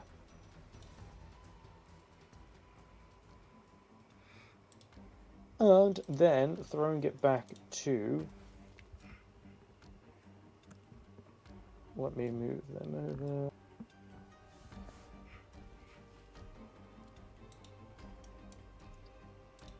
Going back over to the party, who would like to take the spotlight once again? Do you want to go back to the very start, which you had Phil?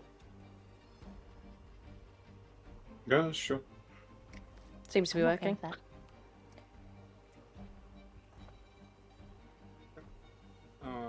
I would like to move up the roof.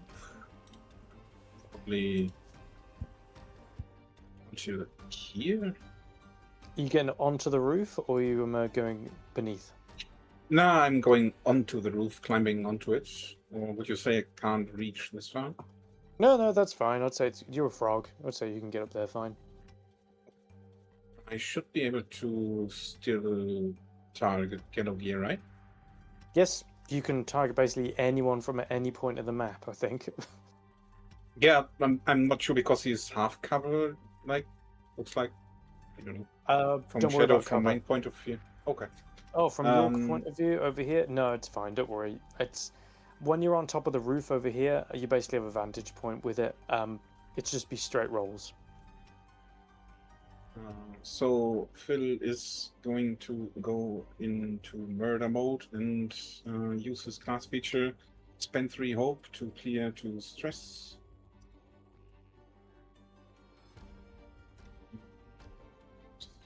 This goes down to 1. And I am still with 1 token, so does anybody be in very close range of Yellow Gears that is considered my ally? Would that count for Clocksworth? Right, yeah. I think Yep, I'm very think so. close. Yes. Okay. Since he's not any more vulnerable, I definitely have to take the stress to be able to shoot with my weapon without disadvantage. And I will take aim for Yellow Gear and take the shot, which is this die. This agility. And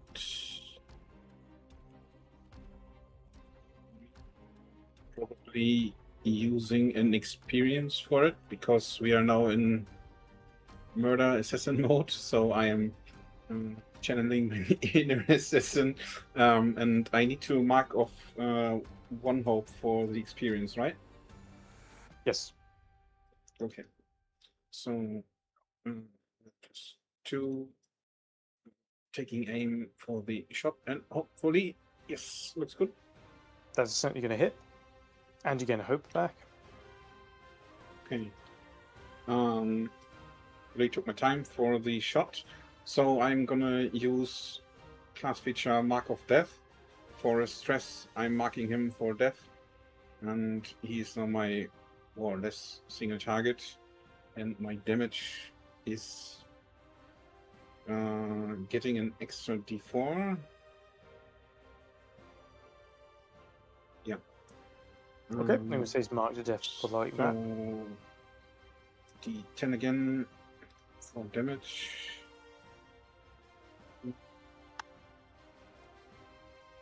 It's an 8. 3 damage from the flat weapon damage. Plus the 11. d4 from the extra mark. There's 2. So 12. That would be 12 damage, right? And I've still a token left on myself, so I can re-poison him and make him once more vulnerable. All I right. hope so. Anything else you'd like to do? No.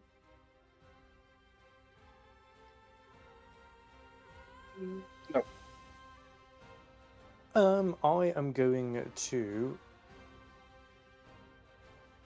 mark a fear, spend a fear, because I want this one to interrupt you. So I'm going to rush over with this one, activate its ability to use Cut to the Bone, because it hasn't done anything yet.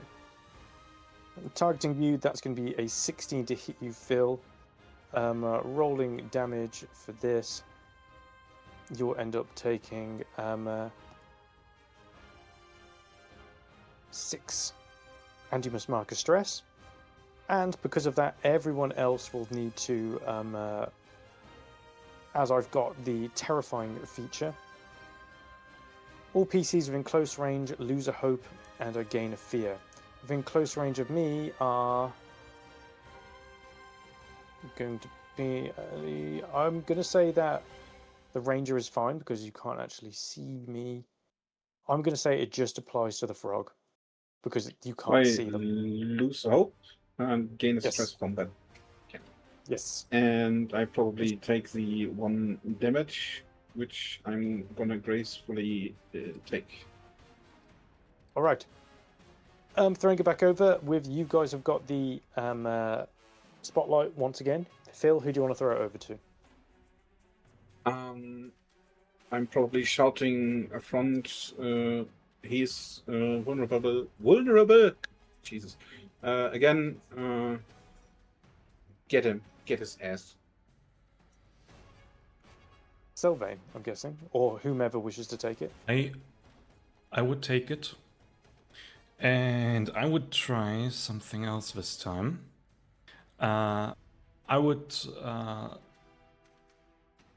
can see Galogia, right? You can. He's 15 feet up Okay. above you. Okay. When I can see him, I shout in his direction, "Stop this immediately." And I would like to use Voice of Dread, which I need to make a spellcast roll for. Let's see. And if you allow me, my patron is of a sphere of influence of justice, and I can spend 1 favor to use a patron dice in order to add an additional d6 to the roll. There's 2d6 to the roll. Okay. Yeah. And we have advantage, right? Because he's vulnerable. That's what I mean by the other d6 being added to the roll. So that'd be 2d6. Yeah. Okay, then let's roll this and see. Oh, I could have added the d6 immediately. I mean, that's certainly going to hit, even without the advantage. Yeah, okay. Then then he marks a stress. Okay. And he's temporarily restrained. All righty. And I would shout to my group, "Someone, Get Cogsworth, and we need to get out of here. As you've rolled with fear, I'm going to take my one, and I'm going to immediately take that to break the vulnerable feature and throw off that divine light that's coming on. There's an explosion of purple energy that has radiates and annihilates any of that bright light coming down that was trying to shackle on, or that poison effect, sorry, that blasting poison energy away from you using the purple. Let me reevaluate everything I just said. Using purple magic to radiate from them, they sizzle away the poison so that it dissipates into the air. Then I am going to activate a fear, as I'm going to mark a stress, and I'm going to spotlight my allies again with Dance of Death, to which I am going to target one person. I'm going to say over to here.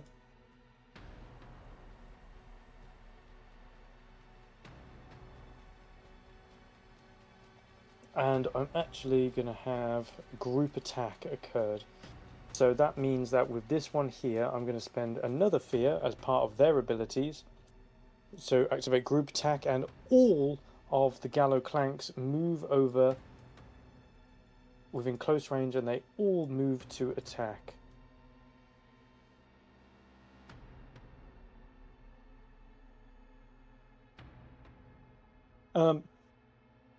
They share the roll. Those minions in bear chat and one shared attack roll. On a success, they deal 3 physical damage each. Let's see if it hits first. I don't think that is going to hit. All of them running up, they're not going to be able to hit. Then I'm going to target this one over here, which is going to target Phil. They are going to do cut to the bone. I'm not rolling well at all. And then I'm going to have finally this one here target Sylvain, and this one is going to do cut to the bone as well.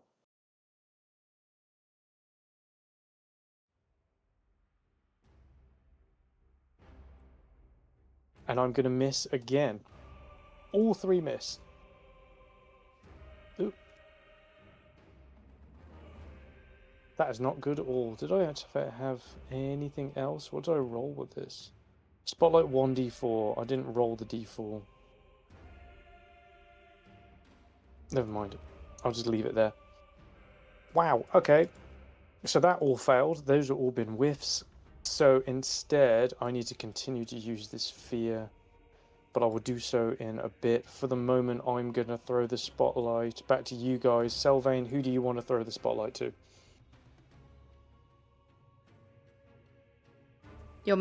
I would say, who wants to go?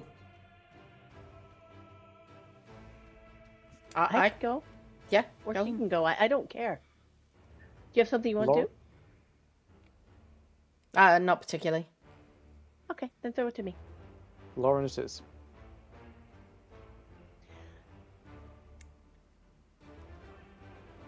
My question is, can I get to here in my movement to attack him? Yes. Okay. Then I am going to mark a stress to take beast form. I am going to become a pack predator. And as a wolf, I am going to go, oops, that's not movement one, that's target one. That's not going to move over here. Apparently, yes, thank you. Over there? And then I am going to attack him.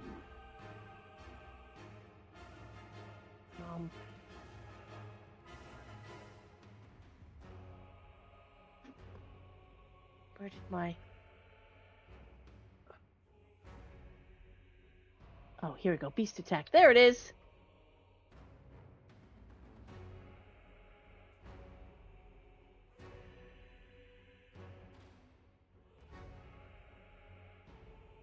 Changing into wolf form, you watch the small halfling increases in size as they jump and grow fangs, claws, and begin to run around to the back of Gallowgear, and then taking a bite attack towards them.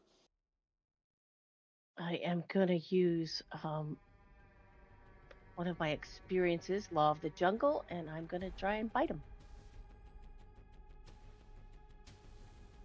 That is going to hit Gallowgear. Some. Yeah, let's just roll.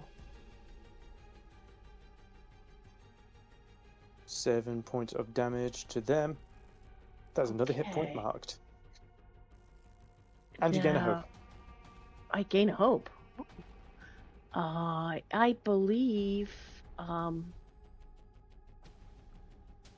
that as a wolf, I can have him at disadvantage again. Back hunting. Here we go.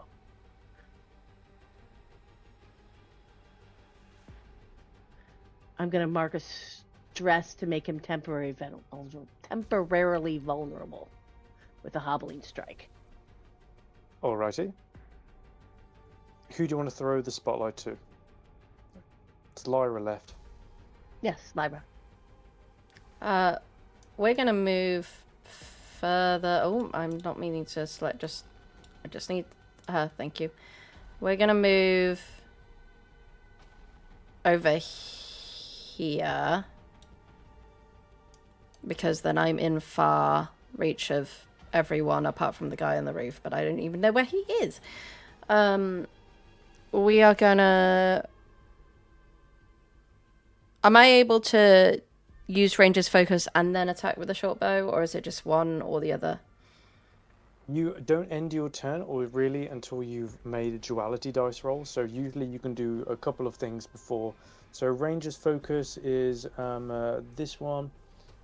Spend a hope and make an attack against a target on a success. Deal your attack's normal damage and temporarily make the attack's target your focus. So essentially, it's all in one. Spend a hope, make an attack, see if it works. Okay, I'm then gonna spend a hope and do ranger's focus on Gallowgear.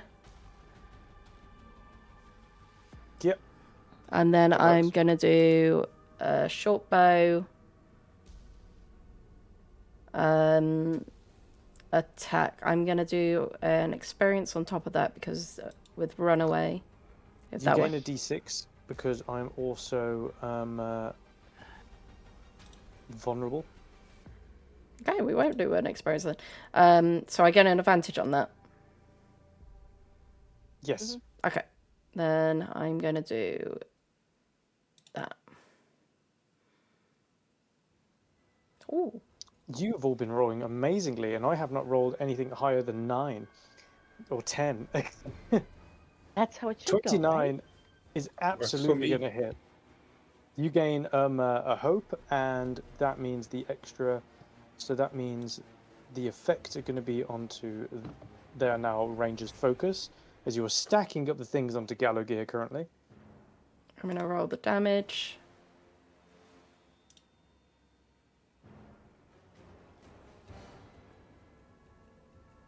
Uh, 7 points of damage. And he has to take a stress point as well. Mark a stress as well. Okay. He's being really stressed out. He's been very stressed out, and on top of that stressed out, now I can do some of the other stuff.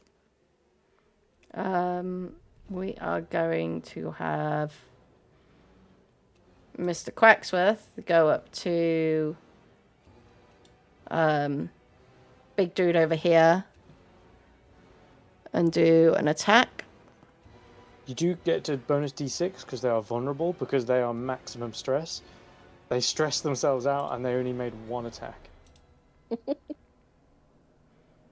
Mr. Quacksworth is very, very upset about the fact that all this fancy stuff is being ruined right now. Okay, so we're going to attack. That is also going to hit with hope as well. Is that You hope guys for me actually or roll. hope for the duck? Let's hope for you. Okay. I think the duck can get hope. No, it can't. We're going to roll damage on it. One Mr. point of Quacks, damage. Mr. Quacksworth's so upset he's just pecking at wherever he can. Okay. In that case, you get to throw the hope back over, but before that, I'm going to take the turn with the others as they're going to run out, and basically everyone's going to start leaving and running over to the ships. Oh, they're life ships. Yeah, the life ships.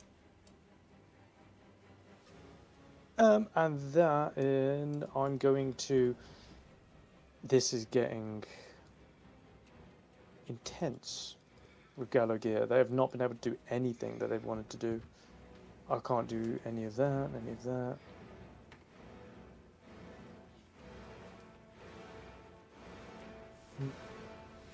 You can always surrender.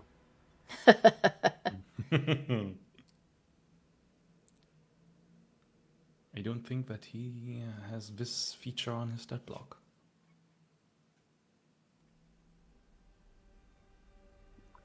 I just need to roll and hit, to be honest. That's all I need to do. So I'm going to do that. I mean, again, you guys don't have the spotlight, so I literally have to use a fear to interrupt this. Because otherwise it's just going to be too much. I'm going to use against the frog. Cut to the bone. Show me what you got.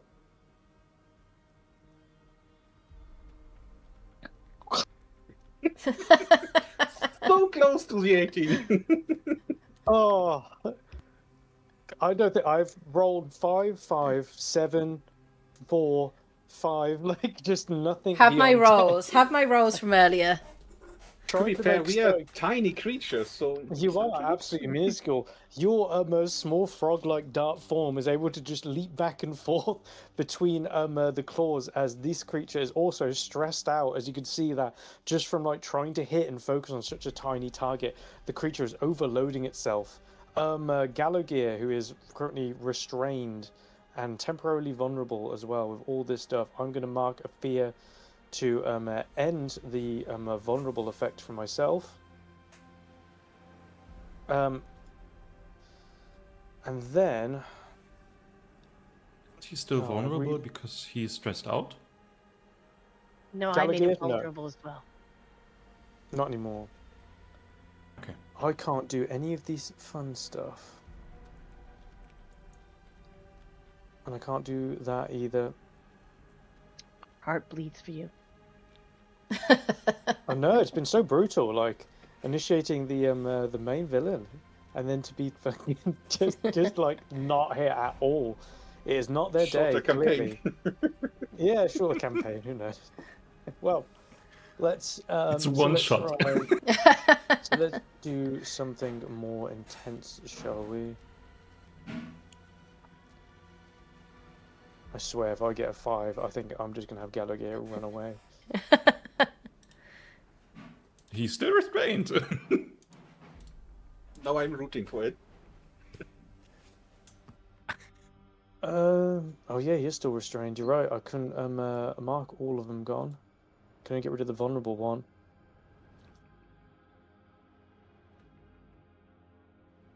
No one is even like close to death.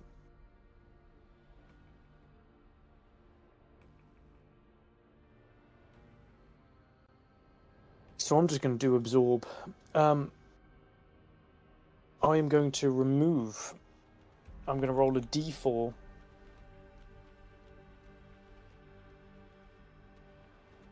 It gets 3. I'm going to remove 3. From that, you see Gallagher reach down and then just begin to absorb the life that was pulsed out from him before towards him. Those are the dogs.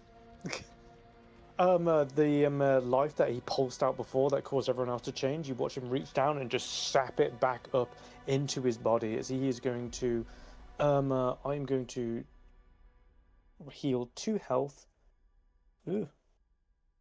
and 1 stress. You will not stop me. I have too many plans, and I have came too far to be stopped by the likes of you. Cogsworth is coming with me. That's final. Then I'm going to mark my last stress to do them one more time, as I'm going to activate just Necrotic Blast. I'm going to target Sylvain and just hit you once. Hey, there we go. That hit. 17. 17 would be my severe damage No, that was just to hit. threshold. That was to hit you. Oh, 17 to hit. Okay. I did I've got 19 damage to you. Oh, that's my severe, definitely. And I will take the 3 damage, but I think this Necrotic Blast is some kind of beam or ray that he shoots at me. Yes. And I would take the 3 damage, 3 hit points from that. And I would activate Patron's Vengeance for 1 favor as a reaction on that. And this is a feature for my subclass.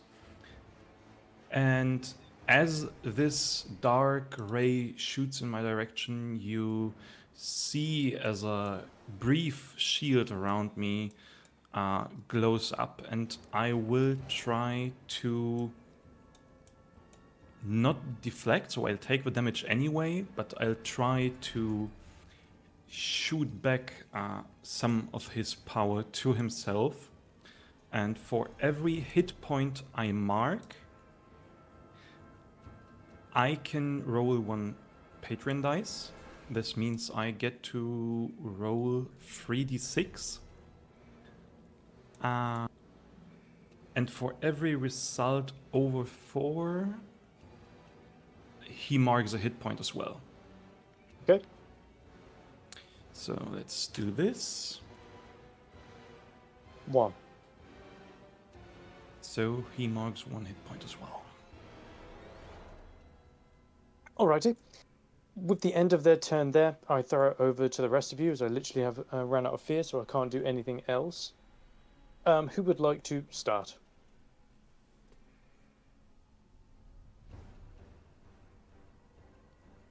Does Phil want to start, as we were before? Sure. Can we see if the purple clanker is still in good shape, or is he really stressed out? He was stressed out, but I've healed myself back up by using the energy that I put out before and absorbed it back into myself. Since I can see that my good friend Zelan is in quite the pickle, I will take aim at the yellow clanker right in front of him. Before I have literally 1 hit No, point I left. can't. Can I? Actually? Shouldn't be, right?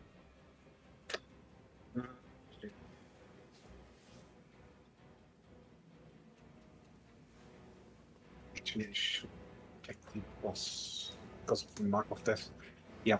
I'm gonna add probably. I'm gonna mark the stress for my feature to get some tokens. Which is 24 stress. And that's it. 1d4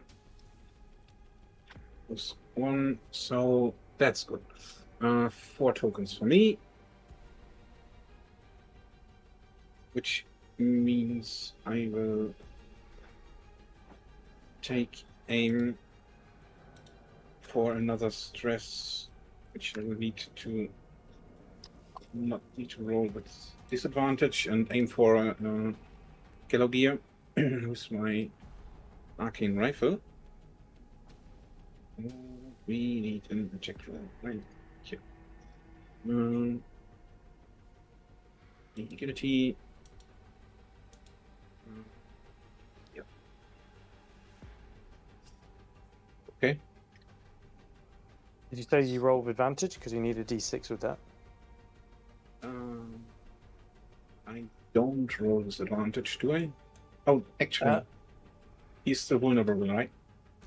He's not vulnerable anymore, but he is restrained. Okay. Okay. So we roll d6 on top.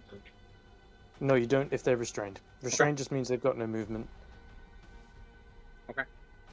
So with 14, unfortunately, that will miss, but you do gain a hope. Yeah. Okay. Okay. Then I guess. And you can throw the spotlight to someone else. Hand over to the van and shout to him, get out of there. To be honest, I think you get the spotlight, don't you, Joey, as he missed? You may have missed, but because it's with a hope, it doesn't go back over to me. When you roll with hope, it just goes over. Is it as if you miss as well? I think if it misses as well, at least that's what's written in the rules, but I don't know how you play it. Daggerheart, well, I'd go by that. Daggerheart rules. Just want to If play it fair I- here. Yeah. Have you guys just not missed? Maybe, yeah, if you miss an attack roll, your action fails, spotlight shifts to the GM. Yeah. I guess you guys just haven't missed, but I've just missed every Haven't. time. You haven't missed yet. You've been doing all the missing, which is fine I've by been us. doing all the missing. In that case, well, these ones are too stressed out, so they can't actually do their things anymore. So, Gallow Gear, what I'm going to do is I'm just going to end the restraint on myself because I need to get away a little bit. I'm going to end the restraint, and then I'm going to move over to this side, holding onto Cogsworth, and I'm going to grab hold of the wheel. And then the spotlight goes back to you guys. Who would like to take it? I'm thinking about drinking a potion, because I have 1 HP left. You go then. But it does not cost me anything. No, doesn't cost an So- action to drink a potion. I think is it 1d4 plus 1 or is it just 1d4? You'll think it's find it in your character sheet. 1d4. You'll be able to just click on the health potion. So if I put it into the chat, clear 1d4 HP. Yeah, and here we go. So I do the roll just over here in the chat. Look, 4.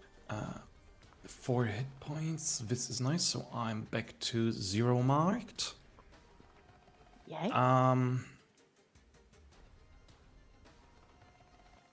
And I think after this hits Sylvain has taken, he will back off and try to help the civilians as he recognizes that this foe is far too powerful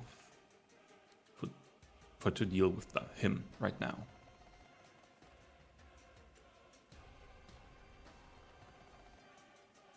Okay, I've healed you up. You can move. Okay. Can you move me like more to the civilians fleeing? So you leap over the top of the balcony onto the steps, and Yeah. you can run over towards the civilians over here. Okay. And you've nearly got them all off. Perfect. You haven't done a action. Yeah, let me check. Is And drinking health potion an action? I think it's not. Does not require an actually. action roll. No, it's fine. You consume it as part of normal narration. So if you wanna I'm help someone now out, you can. by. As I am by the civilians, do I can still reach any of the minions in far range? So am I in far range to one of the minions as I'm staying by the civilians? From here, you can't see any. Not Okay. at this point.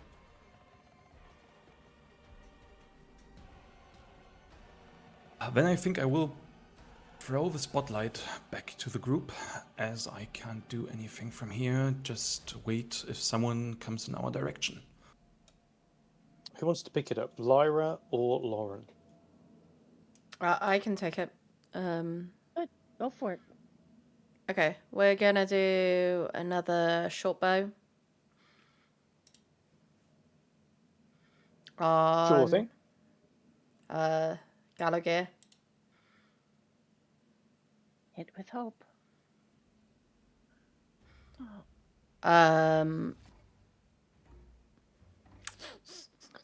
11 with fear. It's Duh. not going to be able to do it. Then I'm going to expend the Ranger's focus, which allows me to roll the duality dice.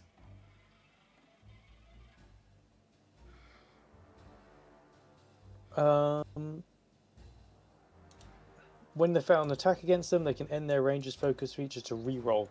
Okay? So I'm going to re-roll that. Yeah.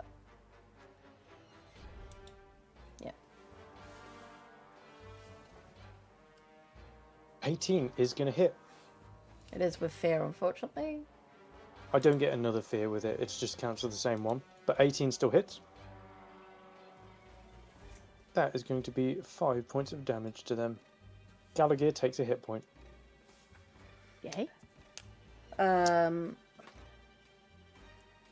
we're going to start heading towards Sylvain to support. It's kind of at the door, still able to see. Mr. Quacksworth is going to attack Mr. Stressed Out Dude. Again, Sure. still very, very upset that all these people are... very, very upset that all these people are being attacked and all the riches are being destroyed.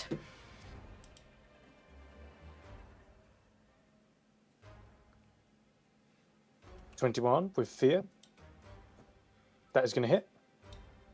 Roll for your damage. 5. Excellent. So that's going to be another point of damage to this one. As you see, Mr. Quacksworth is trying to make dents into them. They are barely hurting this giant robotic monstrosity. So Mr. Quacksworth is also going to move towards this. He wants to go with the rich people. Alrighty. In that case, I am going to head over to my turn, to which I'm going to take this one. And they are going to leap down.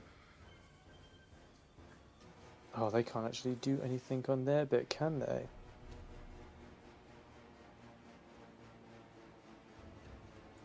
Oh, wait, I can just do it and then not make an attack against everyone. I could just make it against one person. So leaping down to this point here, I'm going to target Sylvain. And with a claw attack. That's going to be a miss. They are too stressed out. They're not going to be able to do so. And then I'm going to mark a stress. Not mark a stress. I'm going to roll another fear. As Gallagher is going to take their turn, and you see them get the wheel, and they are just going to spin it. And you see the entire ship is going to begin spinning around as you hear people below decks beginning to scream. As they do so, I need every single person, including the enemies, to make an agility reaction roll. The DC is 20. Oh my god. As they begin to spin, you see that there's a couple of the other survivor ships that get thrown off, and they are also beginning to spin as you are directly over Peacock Forest.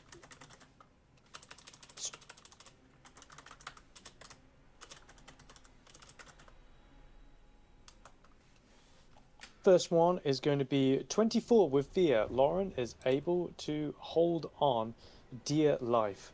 12, that's not going to be work, and 9 is not going to work. And 18 is not going to work either. Every single person except for the wolf, guessing because you're lower down and able to push up against the side, you are all have to mark 2 stress, and you're going to be marked as vulnerable. Lauren will just have to be marking 1 stress. I am at 5 of 6 stress, I take 1 HP, right? Don't think so. 5 or 6 stress, you should be fine. I'm at 6 and you're at currently 6. at 5 or 6 stress, and you're taking 2. Yeah. then you would take 1 HP.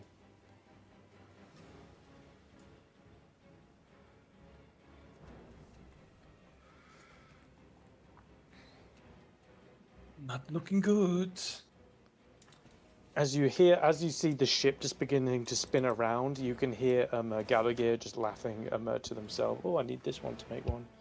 So I need to do it with these ones as well. They're already max stress. They're just going to automatically fail. I'm going to take 2 hit points. I'm going to take 2 hit points here. And this one is just going to be destroyed. They're going to just start laughing to themselves. Let's see your precious airship now. As it spins around in like a cyclone and the G-force begins to hit you all, trying to spin around further and further, you get knocked vulnerable. It goes back over to you guys. Who wants to take over onto the spotlight? And what do you wish to do? Who succeeded from us? Laura, it was you, right? I did, yes. Can I attack him? Yes, you can. Moving over as like the G-force continues to move over on the airship as he's just holding onto the wheel whilst laughing to himself. Yes, I am going to fight him. Where am I going? Here I go.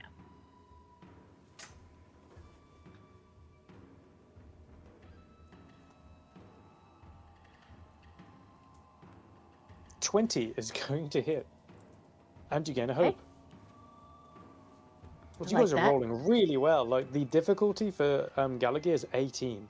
It's so high. Like, you do really well. Oh, well, I guess this is right. Yes. Not really for the damage, but hey.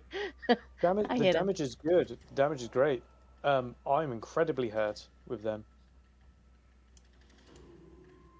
Perfect. Anything else you want to do?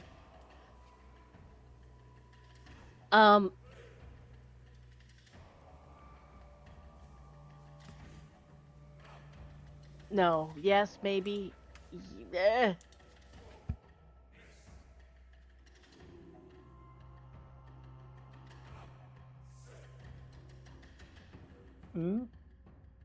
What are you thinking?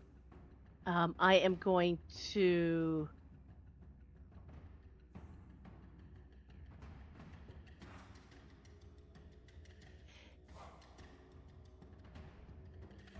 Okay, if I implement channeling air, that means I can hover. Will that keep me stable through all the shifts and turns of the ship? Yes. That's what I'm going to do. You will have to hold on to the ship because to stop you just like flying off, and then the ship goes this way and you go that way. But you hold on to it to maintain the momentum as you begin to spin around onto the ship. Perfect. As you rolled with hope, it's still your turn. As in like spotlight. Who do you want to throw the spotlight over to? Who wants it? Is the one who attacked me still visible for me? Yep, he's right next to you and very hurt. Go for it. Is he in melee range or melee range? Yeah. Okay, then I would take a duality roll in order to attack him with my scimitar, which really weirdly is a presence weapon. And let's say if we can hit him.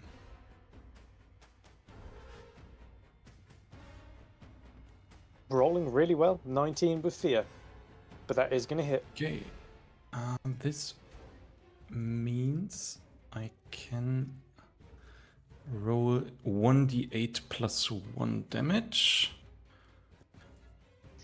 Oh, d8. Let's do the 1d8. It's a 3, so meaning total of 4 damage. Sorry, I think I accidentally did damage to you there. I don't know why I did that. Targeting them, that is going to deal damage. That is going to defeat them, but as they do, I'm going to use a reaction of dig 2 graves, making an attack against you when that happens. It just happens as they die. But that is going to hit. That's going to be a total of 17 against you, and you'll end up losing a d4 hope as well. You'll take 12 points of damage. I don't know if it's telling you about the robes. Yeah, 12 points is major. And you lose How- a D4 hope, which is going to be... You lose all of your hope as well. I will take 2 HP from the hit. Perfect, but that one is defeated. After you defeated that one, you guys still have the spotlight, but I'm going to take it with a fear. And with Gallo Gear, because I've taken this amount of hit points, I'm going to say, oh, well, I can't do it yet. One moment. Okay. I'm going to put not today, my dears. When Gallo Gear has marked 6 or more of their HP, you can spend a fear to have them teleport away to a safe location. As the ship is spinning out of control and descending towards the ground, Gallo Gear, being very, very close to being defeated, still with Cogsworth in the hand, says, I'm tired of this now. The comet of the new dawn is approaching, and you'll all feel the fire soon with this in my hand. And he points, like lifting Cogsworth up. We are unstoppable. Grabbing onto them, there is a flash of purple light, almost like a reverse lightning strike, as he and both Cogsworth disappear as the airship continues to tumble down further and further towards the ground. Okay. So putting the spotlight back over to you guys, what do you do? You think that you probably... I'm going to start a countdown at this point. If I can. Let me just roll it.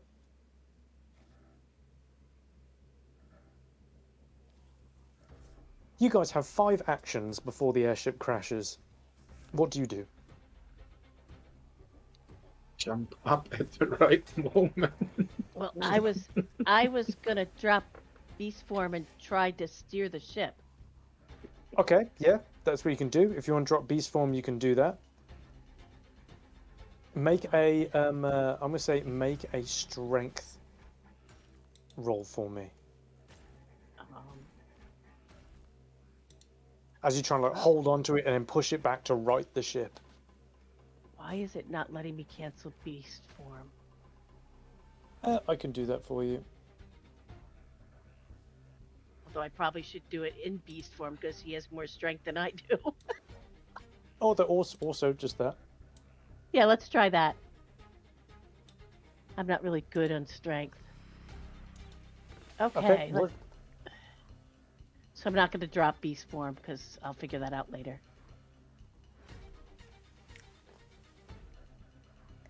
17 is going to be a success with fear. You are able to control the ship as you move over, you try and stop it and the swing from going down. It is helping to try and steer the ship, but it is still plummeting towards the ground. What does someone else want to do? I'm going to say the other one just... This one can't even make an attack roll yet. Who else wants the spotlight to do something? Do I see the captain anywhere near? They left. They've gone. On the ship, they were on one of the lifeboats. You see that this one, Okay. Jack and Rose are holding on as dear life as they can, as they're like slipping. I'm actually going to spend a fear to do this. As you see that Rose slips over to this point here and is holding on by just her bare fingertips as the entire place is spinning down further and further. I feel like there should be a ship on water. Are the rescue ships all gone by now? You're not entirely sure. Okay. You've seen a couple I of really those. want to bugger off. Are the ones Can I that see we rescue ships? can see? Do we even know where they are? So the captain said they're down on the gambling floor. They're on the port and starboard side. So if you see on the ships over here, basically go to one of these sides, and then you'll run down the stairs and you'll get to them.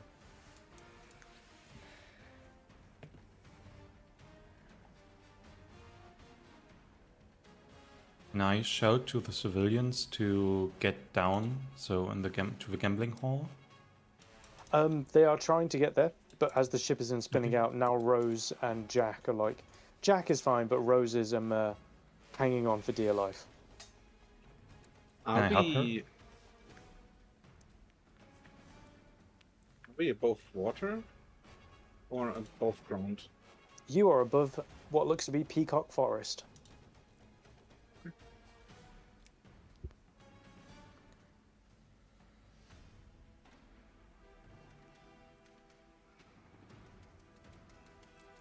We just need to get off the ship. So you said Rose is still on our ship, but she's hanging like on the Yes. edge. Yeah, she's like holding on to the edge at the moment as the ship is still like spinning around. Can I try to help her?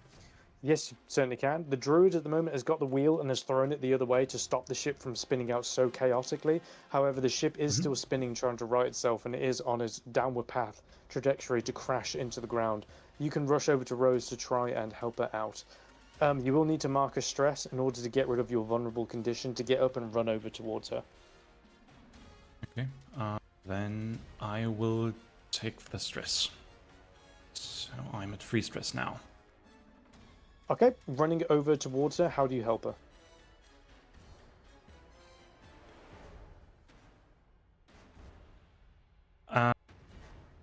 I would not try to pull her up entirely, because I know I have not that strength, but I would give my best to like stabilize her or at least help her holding onto a ship and maybe climbing up herself.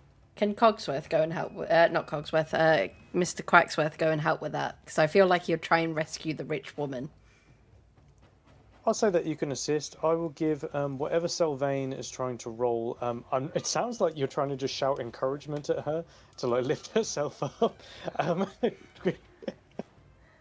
Yeah, kind of. Okay, if that's what you're going for, I want you to make a presence roll.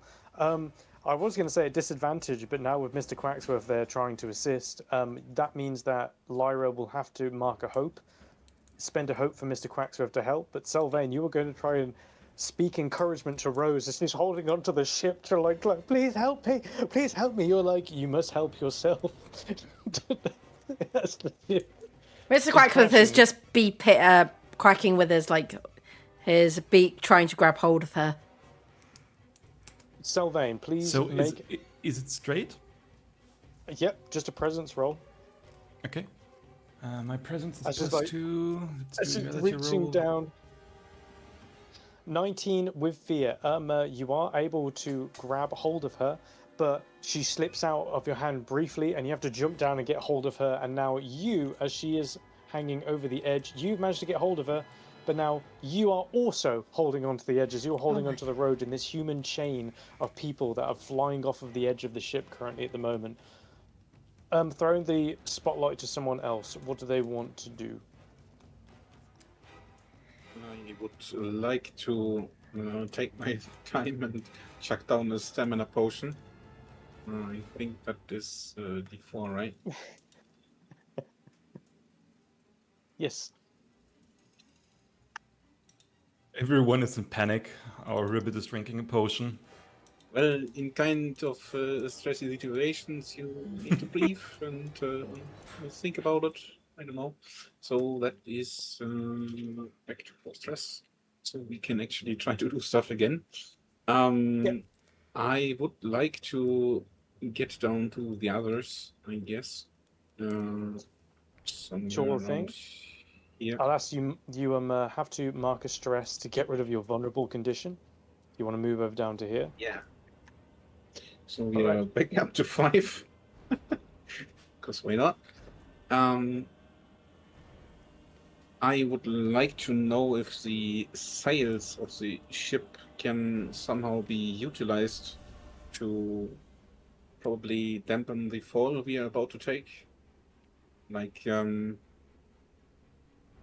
pulling down the sail, pulling it over the gap between the ship parts, and kind of To make a makeshift taking. parachute, you may be able to Mm, do something. There is something in that.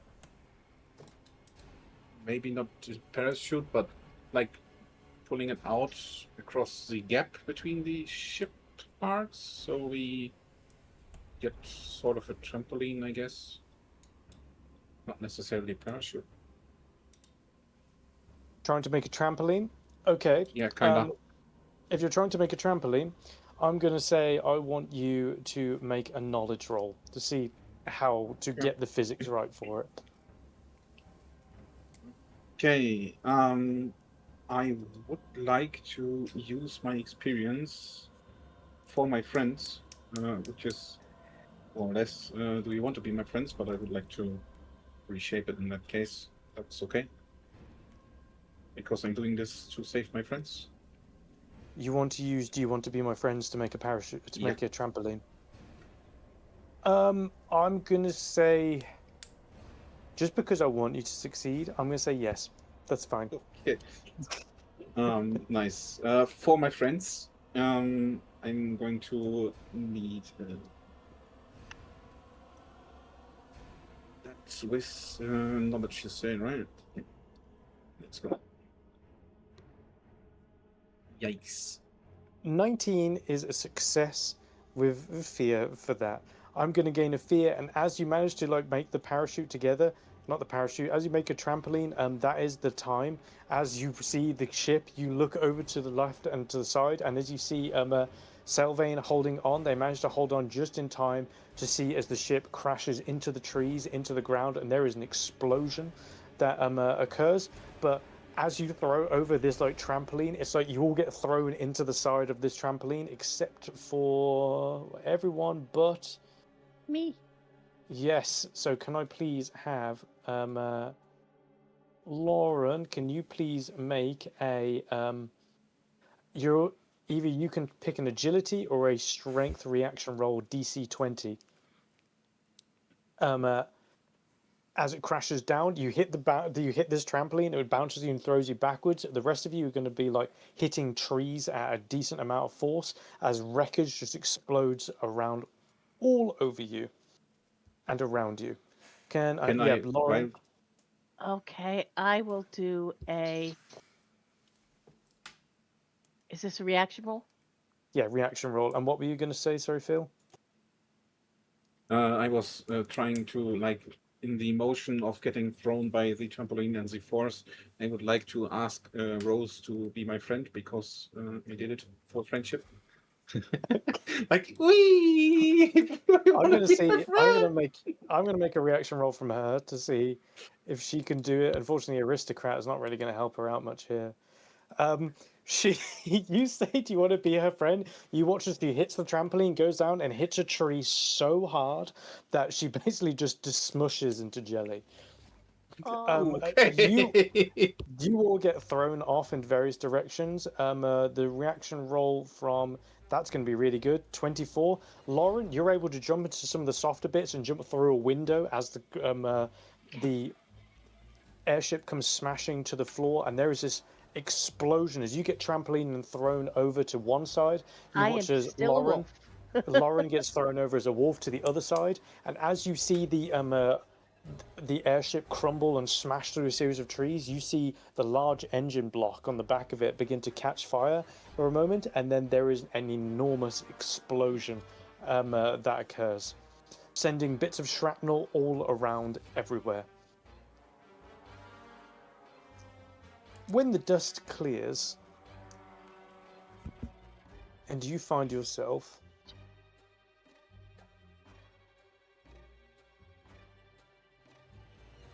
let me switch this over. It's raining. You find yourself scattered around currently at the moment. Not a lot of the passengers, or some of them survived, but there is a large wreckage over here. Inside of the rain, you are in the middle of Bluebell Wood.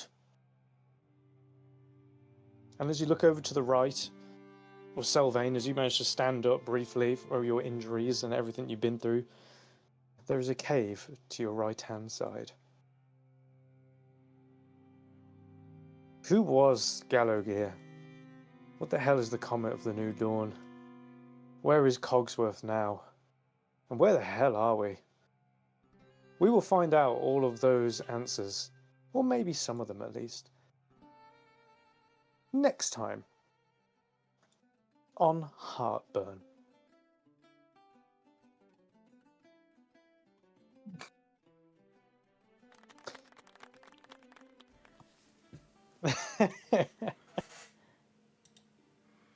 Well, that was a lot longer than I thought it was going to be. That was like, and the quack as well. 3 hours and 50 minutes. I was not expecting to be that long with it, but I could not hit a single thing. My goodness. I think you got that one attack, that 2 or 3 attacks, and the rest were just misses. Oh my god. I literally don't think. I think you're right. I think I probably hit 4 times in that entire combat. I think I missed every single roll, except for maybe 4 times. Oh. Luckily, I'd I had abilities ready just in case. But that is me DMing, or GMing rather, for Daggerheart. I hope you've enjoyed it. I'm not going to ask, like, I've had this with other GMs where they tend to go to people and they're like, tell me what you thought about it. And then people get put on the spot because if you didn't enjoy it, like, you didn't enjoy it. I've had certain people who've been like, who were very brazen to tell me they hated it. But this is how I roll it with it. I hope you liked the voices. I hope you liked the mix between, oh, we're having like a fun, silly time, and then me trying to do a combat where I clearly nothing lethal happens because I can't hit anything. That'll change. Yeah, I'm sure some of it would. Maybe it won't. Who knows? Maybe you'll just be gods this entire time. And you'll just make through the entire thing. I don't know. I And remember Gallowgear. the last action of Lost Mines of Vandelver. Yeah, that was a bit different. So, when we next come back, well, you'll be in Bluebell Woods, next to this cave, and it's entirely up to you. Should you wish to explore? Should you wish to make your way back to Harvington? Should you wish to try and trace that teleportation spell? Do you want to go and find what happened to the other passengers? Maybe you need to rescue the other survivors to see where they may have crash landed. Who knows? We'll see what you guys come up with and what you want to do should you wish to come back to the next episode. But that's everything I've got for you tonight.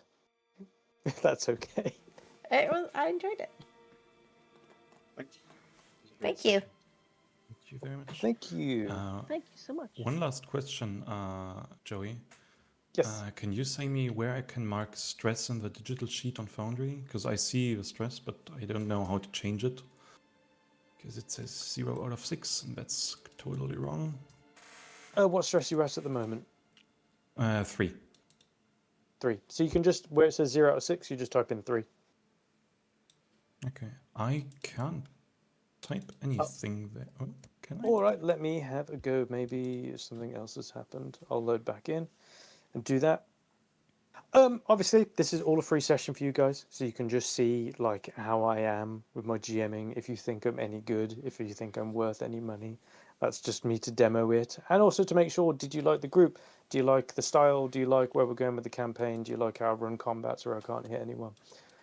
If you do like it, or you thought it was I mean, I'd love to see you all for the next session. Obviously, if there's anything that you need to leave for any reason, or you maybe just doesn't suit you, that's fine. Just let me know. Tell me what. Give me some feedback on how I could do better. And if you think this session was really good and you really enjoyed it, if you'd like to leave me a tip, you can always find it on the Start Playing page. And you can, if you don't want to do that, you don't want to spend any money, but you think I'm at least worth a review, you'll see on the email that you'll get. There should be like leave a review for a GM if you want to. Be as honest as you like. I've already had a few. I've had one star review because of a one shot I ran a while ago. But to be honest, they didn't get what I was trying to do. Just leave an honest opinion. I've marked your stress onto there, Sylvain. So that Thank should you. be all good. And yeah, what day are we on? Tuesday? Midweek? Has anyone got any stuff on for tomorrow? Is everyone just back at work? Back at I, work. I am not working. No, thank you. I'm on summer holidays. I'm good. Perfect. Excellent. Well, I'll be what I'll be doing is I've got basically a video of this. So what I'll do is I'll take this video, I'll put it into an audio, and that will create a recap for literally everything that happened in the session. I will put that recap into the Discord, which means that you can have some notes ready to go. Should you wish to look at it, if you haven't been note keeping yourself, I can do little paragraphs for you. I usually start the modules out and start the sessions by saying a recap of what happened last time, but let's worry about that next week. For the moment, I've got to go out into the garden and I've got to water a whole bunch of plants because I promised my mum I would keep them alive. Well, You she's do a better away. job of them than I do. I kill all plants. So for now, I hope you enjoyed the session. I hope you like what I do. I hope you liked Daggerheart, and I will see you next time. Goodbye, everybody. Bye-bye. I see you all Thank next you week. very much. See you next week. Bye. Bye-bye.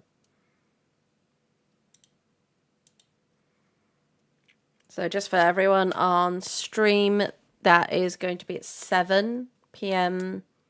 English time, like the English time, every Tuesday, apart from if something happens, which it might get skipped. But it should be every Tuesday going forward. So feel free to come and join. If you want a link to the start playing, you're more than welcome to. I will send you a link to his games. And yeah, we'll see how that goes. That was really fun. Thank you. Let's see if there's anyone to go and raid. I know there's not many, but we might as well go and see.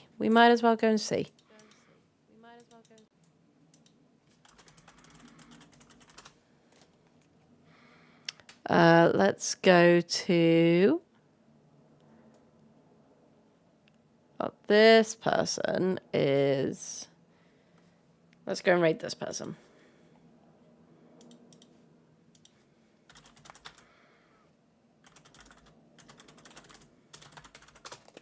Thank you very much for coming. Thank you very much for being here. And I hope you all have a wonderful evening. Goodbye.